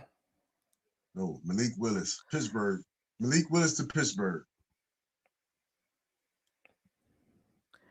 Sam Howell. Go Sam Howell. Gardner Minshew. To the Jets. Oh my gosh. Deshaun Watson playing next year in Cleveland or somewhere. He making $80 million next year. Look, they're gonna bring Mitchell Trubisky back to Pittsburgh. That's what's gonna happen. No, but I like the Mike McCarthy signing too. Yeah, it's good. I think it's good. I mean, I think it's good. He's a Pittsburgh guy. He looked like the Flintstone character in the second movie that didn't have John Goodman in it. You know what hire I like? Mm-hmm. That a lot of people are not really saying that about, or some people have been joking about it. I like Hasley, whatever his name is, to the Dolphins. Halfley? I don't like that one. I do. I'm going to tell you why. He was head coach at Boston College. And? You know how hard it is to win at Boston College? And he couldn't do that either. But they was competitive. They had good teams. I know they was recruiting my cousin at one point. I started kind of watching. You know what I mean? So I like that. Miami got talent. It's talent on their team. They got to get rid of Tyreek Hill just for, they're actually cleaning air out of the locker room. Mm-hmm. But if they really want him to succeed and have a chance to succeed, they got to get rid of Tyreek Hill. I think, what a lot of people thinking that injury was career ending for him too. So that might give him I think that's depending on him. How bad he wants to come back. Mm-hmm. He might just be like, you know what? I made my money. I'm good. You know what I mean? It wasn't fun for me anymore anyways. You never know. I think that's depending on him. How bad does Tyreek Hill want to come back? But I like that. I liked him. I don't understand it. Well, I understand the Tyler Monkey one because he has to. That was about, can Deshaun Watson play for you or not? And he said yes. That is the craziest. Have you read some of their some of the processes that they did to go through hiring their coach, the Browns? Like they had to take a Wonderlic test and everything and do an essay. Hold on, it blew my mind. I'm glad you brought up Cleveland there. I don't understand that, Harry. I don't either. It's the guy. It's who's going to take the job at this point. Buffalo just set themselves back 3 Cleveland years. Browns. It's gonna be to the point now. Josh Allen is gonna have to pull a John Elway. They're gonna waste all his years down to his last couple of years. They'll get a running back or coach, and he'll get a Super Bowl. That Ryan or whatever his name, Joe Brady, that was a bad thing. The offense was the problem in Buffalo. It was the defense. And you hired the quarterbacks, buddy. I'm talking about bringing in Brandon Ayuk. you hired the quarterbacks, buddy, for head coach. Come on, man. I don't like that. I didn't like that Buffalo move. They did. So the Browns did essays, personality tests, and long interviews. While the Browns, this is from the Cleveland paper right here. And it said Harvard-style coaching search draws both praise and ridicule. Let's see here. They're digging deep into personnel. The players got to go through it. Why can't the coaches go through it? If you say it has some effect for your decision making on your players, that's true. I mean, that's fair. Why can't but the coaches go through it too? You know what I mean? Let me see here. I mean, they are digging. This is what Mary K. Cabot said. So, I mean, they are digging deep into a person's psyche and soul and personality. They're not looking necessarily for, can you draw up a Sean McVay play? This is a Harvard-style thing. To these players. Yeah. Hey, we got a quarterback that likes to play with baby oil. How can you handle that situation for me? How can you rub that one? Well, you know. Can you make sure he only uses half a bottle of baby oil a week rather than Deshaun Watson, comeback player of the year. Shoot. Pause. You heard it here first. You heard it here first. Deshaun Watson, comeback player of the year, man. Like, did they even ask him about football? That's what I'm like. If it was another organization, I would be like, okay, yeah, maybe this might be. Huh? Who was the other team? What? I'm thinking the AFC North. Oh, Baltimore. They hired Jesse Minter. Jesse Minter. That's not a bad one. This is gonna work. It's just because it's just like Baltimore for it to work. You know, because they're staying within their circle. That's a Harbaugh circle. Yeah, it's a Harbaugh disciple. Yep. Right, Harbaugh associate, and they're one of the best structured organizations in the NFL. Always have been since they came in the league. So, you know what I mean? It's not too many chinks. They could bring in a first time head coach. There's not too many what's now? Bring them chinks in the armor. There you go. So when DK Metcalf was around, I wanted him, but would have that been a bad move? Yeah. You need two good quarterbacks to win. You need two good quarterbacks to win a Super Bowl in this league. No, not necessarily. Quarterbacks or cornerbacks? Quarterbacks. Say QBs. No, I don't. I mean, I don't think that's accurate. You need to stay healthy. That's what that is. You know, it might not be the best teams, but these are two teams that stayed healthy. Speaking about Harbaugh, what about Harbaugh to the Giants? They should be competitive next year. Bill O'Brien had competitive the past couple of years. Not this year, though. Well, salute you guys. I appreciate you, brother. Here's my thing. They'll find a way to screw it up. No, I never viewed the Giants' problems as being culture problems. I mean, I know you got a guy in class watching porn. That's a problem. But that guy happened anyway. Allegedly. Allegedly. Allegedly. But I never viewed it as a culture problem, more of a talent problem. Uh-huh. So my thing is John Harbaugh going to get the right coaches in? That's my thing. He's bringing. I know he's brought in some of his guys, like Chris Horton's going to be the special teams coach. I know that. That's all. Can he steer? Can he steer the ship? That's all it is. The Giants ship has been doing like this. Can he steady it? You know what this is? He's got talent on the roster. This is what this is, and I'm just going to tell you. this is Mike Shanahan 2.0. Yeah, it is.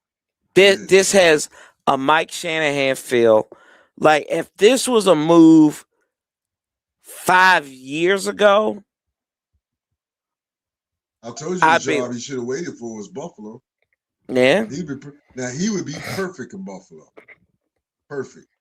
Because they basically gave him, because there were reports that there's power struggles going on with that contract. And that's why that contract was kind of held up. I guess like Joe Shane had to make a concession, and that's going to be the problem. And I think come next year, that's going to be impasse because one of those two guys aren't going to be there next year. Right. They're going to be competitive, but in the end, it's going to fall apart. Yeah. It's going to be Joe. It's going to be Joe Shane. It should be Joe Shane. Yeah, he should have been gone last year. He's going to be gone. He should have been gone last year. Right. Let's be honest. Joe Shane should have been gone last year. And after that Hard Knocks thing, I would have been embarrassed how they handled the Saquon Barkley situation. And Mara even said, if Saquon goes to Giants, I cannot sleep. And that man probably has not slept in a long time. He didn't look like he slept beginning. As he should be. As he should be. But yeah, man. So they'll be more competitive next year. They'll be they might be like 7-10 or 8-9 with like 4 or 5 close 1 point or 1 possession losses type thing. You know what I mean? They're gonna scare some people next year, but in the end, it's gonna fall apart, and they're gonna have to get Joe Shane up out. And then I like to your point too that going back to, not to your point, but going back to the Buffalo thing. And I told you this. I said this was an inside job. It was a power struggle, clearly, because they were throwing the lack of development or the lack of production by Keon Coleman. They blamed that a promotion. Yeah. Billy Bean did, but that was another thing that some of these owners just don't need to get in front of a mic. Like they just need to shut up and like watch Jerry Jones. Like see what he's doing. Don't do that. Just don't talk. Don't talk. So instead of blaming the player, they're blaming the coaches for the players' lack of production. They blame and I'm like, and then they're talking about, well, the players, the coaches wanted Keon Coleman. We didn't. And then what did we do? We found the internet, as you always say, Paulie, is undefeated. They found a video of Terry Pagula and Brandon Beane say, yeah, we're going to take Keon Coleman in the 2nd round tomorrow, barring anything going crazy. Huh? And what was Sean McDermott doing in that video? He's just sitting back, laying back, chill, lay back flat like a Cadillac. Here's the thing, though. He was a 2nd round pick. He's a good player. He is a good, he's a talented player. And like he's a bust. I know he was injured for a couple games this season or whatever, but it ain't like he's a bust. Right. He's a good player. And the kid has, and you knew going into it, the kid needed to grow up a little bit. Right. And what did you do to facilitate? He's a little immature. Yeah. That's all it is to it. But the talent is there. Yeah. The talent is there. Yes. And you've been getting use out of the talent. Don't act like Josh Allen try to force feed him every game, because he don't. Josh Allen throws to who's open, or what his scheme or runs or whatever he reads. And it could be somebody else on the other team that's open too, as we saw in the But now you're telling me playoff game. You trying to force feed him and he ain't getting open. Okay, but you're not saying that. You're just saying we're not getting all the production out. Mm-hmm. No, I think it was bullcrap. Yeah. No, you're right. I ain't disagreeing with you. I agree. I like the kid too. I like Keon Coleman. I like Keon Coleman. I done had him every year in my fantasy league. Yeah. When he play, he good. He usually good for a touchdown. And what did he do? He was his production dipped, but he had 4 touchdowns this year. He went from averaging 19 yards a catch to 10 and a half yards a catch. So, hey man, sometimes it be like that. But my thing is, the defense wasn't necessarily the problem in Buffalo. It was the offense turned the ball over. Like, and I gotta go here. I gotta go back and stop the run. yeah, they couldn't. They couldn't, and they had they gave up a lot of points. And we they was in a lot of shootouts against a lot of teams they shouldn't have been in shootouts against. But then they played close games against who they played.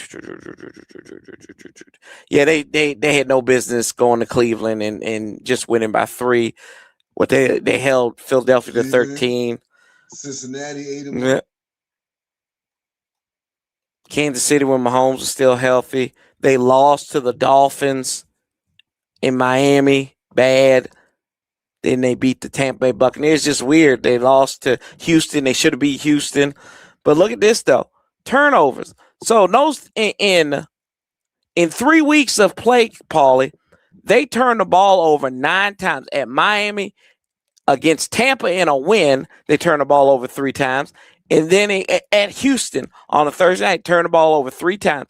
They had 4 consecutive games of 2 or more turnovers. I'm not doubting that. I'm just saying, they want them teams to be on TV a lot. And one thing I know is they can't stop the run. No, they can't. But you know what? The defense was terrible on third down. They were top 15 in fourth down conversion. You know when you're usually terrible on third down? When you can't stop the run. Yeah. Let's see. You're getting 6 and 7 yards runs, so you usually in 3rd and 2.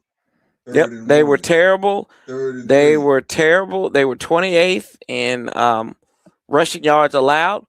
But then the craziest thing was they were the number 1 passing defense last year. Because teams would run. Why would we throw? We could just run all up over them. I mean, if you Cliff Kingsbury, you just throw on them. And they were the 12th scoring defense last year. If you argue the enemy, you don't need a running back at all. Yeah. And they were top 10 in yards. It's crazy. Yeah, man, that's all it was. They couldn't stop the run. Let's see. Gerald said, Jeremiah Live, you want running back paired with Bill? And yes, he does. Just suggestion, y'all names should be listed so I know who's yeah. So this is Paulie. I'm Corey. My channel. Bad News Fireman. Yep. Gunny Man, aka Gunny Man. Well, up here says Bad News Fireman. Yeah. Yeah, sorry, bro. Rest in peace. Yep.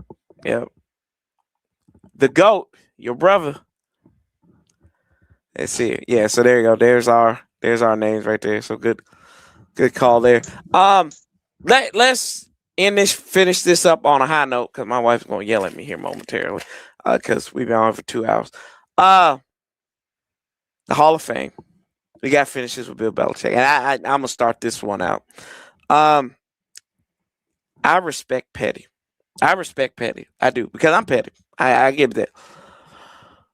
What they did to Bill Belichick is atrocious. And I think that's a common agreement.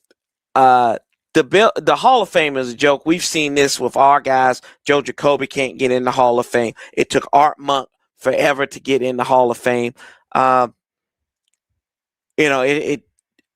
Green, he wasn't a first ballot Hall of Famer and played 20 years in the league. Should have been a first ballot Hall of Famer, but I digress in this situation. And let me say this too.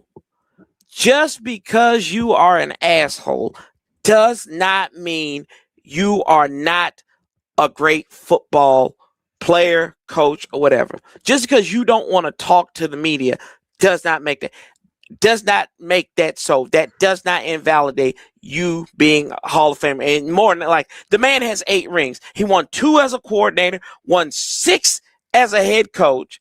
You can talk about Spygate all you want to. The man won games. He created 2 dynasties. Granted, they were with Tom Brady. And part of 12 Super Bowl teams. And this is why I say he is the reason why I said you cannot call somebody the next such and such. Because you know why?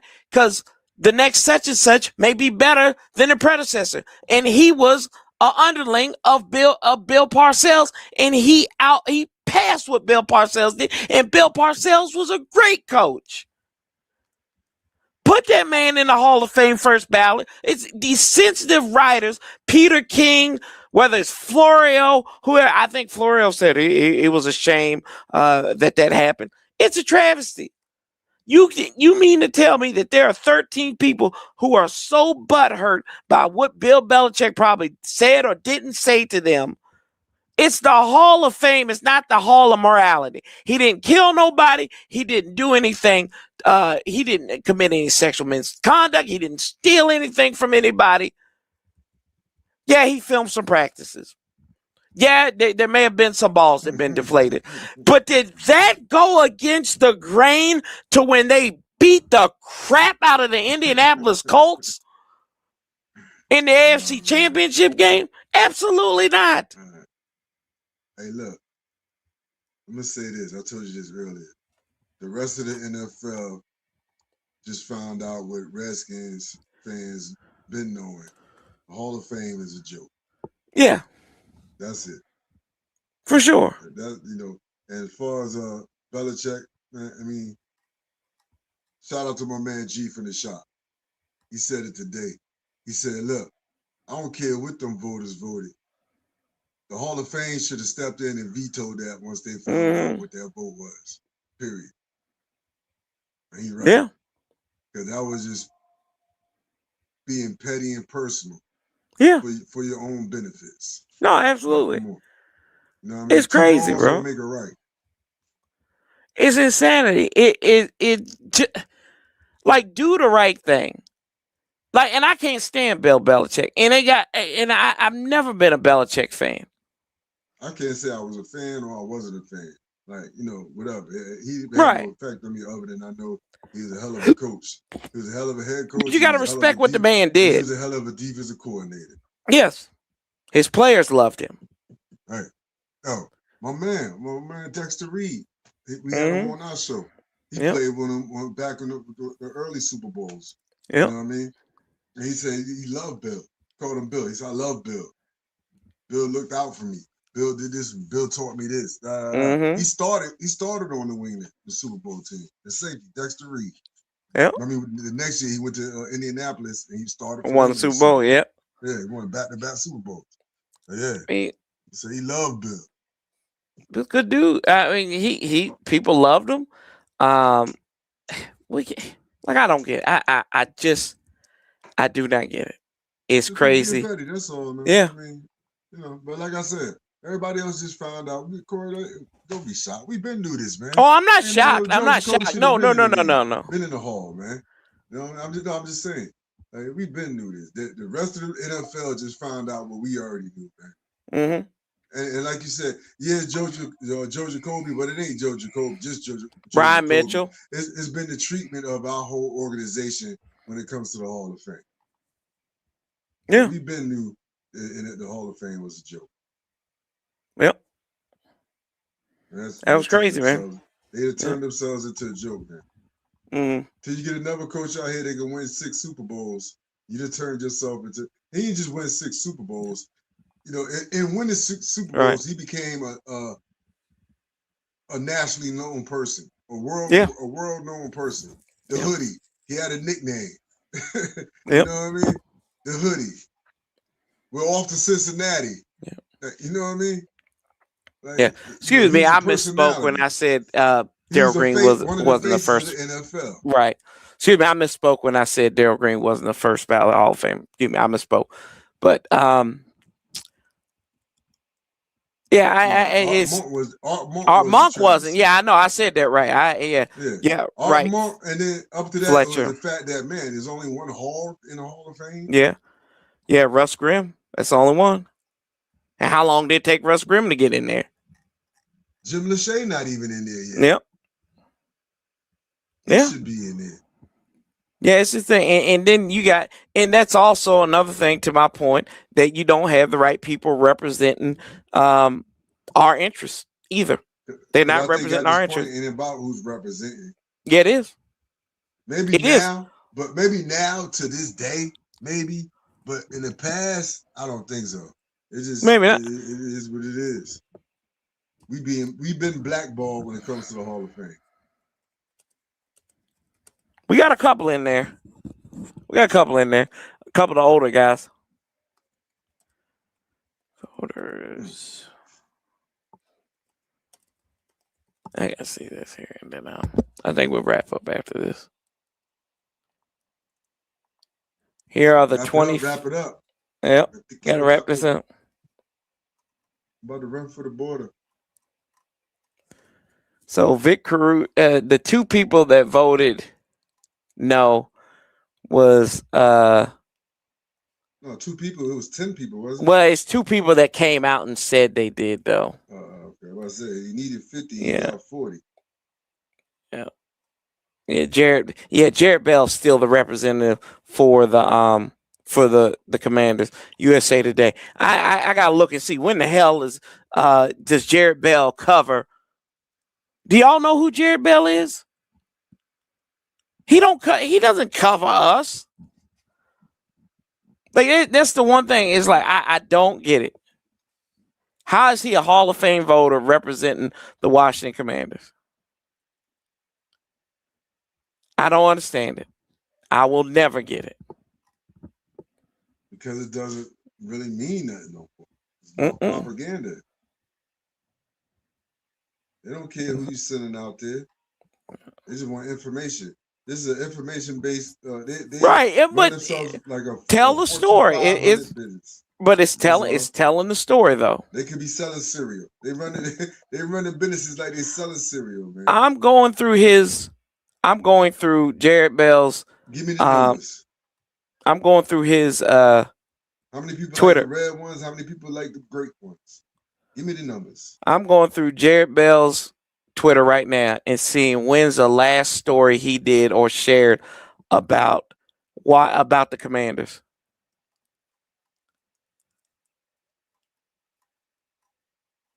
I'm looking, and I'm in September, and I still can't. Like, this is crazy. Here, I'm gonna share this with y'all. Appreciate you. Thank you so much, Gerald. Appreciate that. Like, I'm just gonna show y'all this right here on the screen share. Like, this is Jared Bell's. This is the guy who's the Hall of Fame voter for the Washington Commanders. This is the one guy that represents. He's the one that's supposed to be presenting stuff for the Commanders and Redskins in the Hall of Famers. And let's see here. Can I get up here? There you go. This is his Twitter page. So his last story, I'm gonna take your comment off there real quick. This was his. So this is starting at January 28th. So that's what today? Yesterday. Okay. I want y'all. Let's go. Let's just do this. Exercise of futility real quick. I'm just gonna thumb through here, and we're gonna stop the next time we see a Commanders base story, anything mentioning Washington in. Mind you, this is the guy who's representing.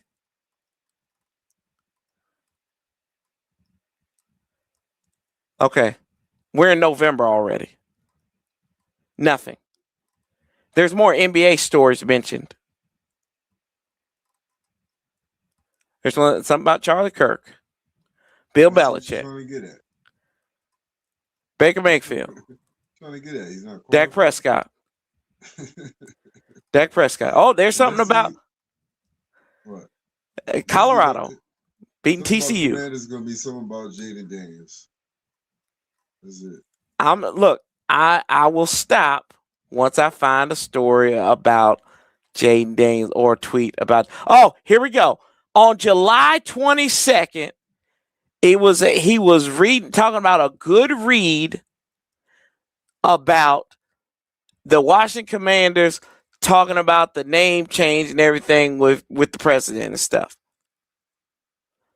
That is embarrassing. Oh, and then a statement about he retweeted on 2025 Bill Walsh diversity coach in here.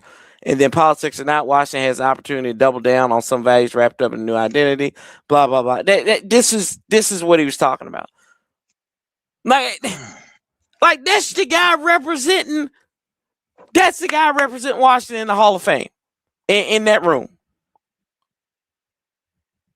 It don't make sense. Has absolutely. Look at Pittsburgh. Pittsburgh has a guy from the Pittsburgh Post-Gazette. San Francisco has somebody from Bay Area Sports. Corey. Let me just do my thing. Let me do my thing. Thank you. No, I'm not calming down. This is really bothering you. No, but it's complete and utter horseshit. It's complete and utter horseshit, man. Y'all talk about this like I'm being mad at the right things. This is the right thing. Man. At the end of the day, they're gonna pick who they want to pick. Man. Yeah, that's fine. But still, if you don't have a voice in the room, how can you be represented? I hear what you're saying, man.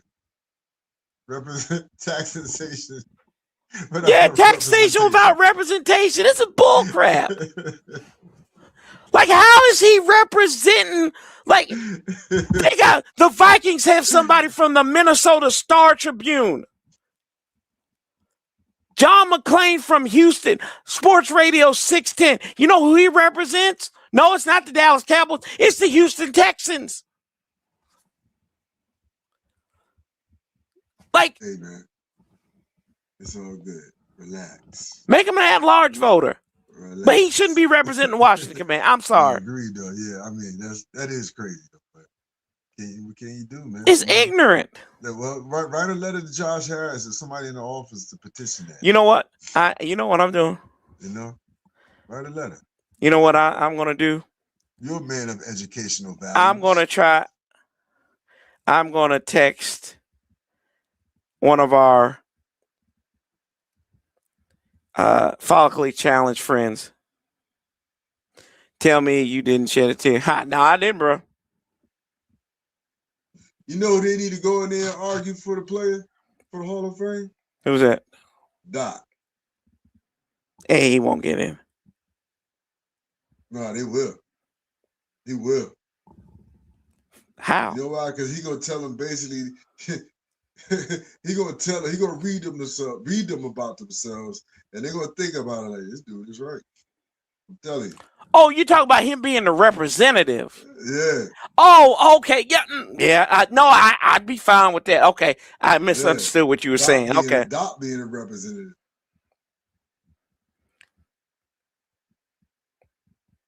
Because you know one thing he ain't gonna do is go in there and kiss nobody's ass. You know what I mean? That's right. But he ain't gonna be disrespectful about it.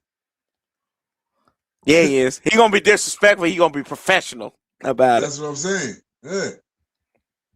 If you're professional, you're not disrespectful. 1-800 rent a jerk. That's what it is. Yeah.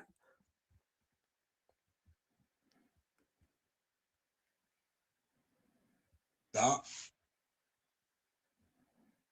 Kevin Sheehan strike me as a type where he'll talk somebody out of the Hall of Fame. Cause he'd act like he's the smartest person in the room. Yeah, he'll start waffling. Yeah. What? Can we put Kyle Shanahan in the Hall of Fame right now? He's my guy. Hey, yo, look, we didn't hit the time limit. I can't believe we went this long. Good conversation though, Paulie. Appreciate you, brother. We'll do it again next week. Man. We'll do it again next week, right? Oh yeah. I got we're appreciate y'all. I'm gonna be here. That's right. Hey, maybe we might do it on a Wednesday and make it a Warpath Wednesday. We'll see. But until next time, y'all, we keep that same damn energy. We outlast the bastards together. Appreciate y'all stopping by, new and old. Thank you, guys. Paulie, hit him with it. L to the W, baby. Hey, man. Somebody find this man theme music, man. Love, peace, and hell. We'll talk to you next week. We out.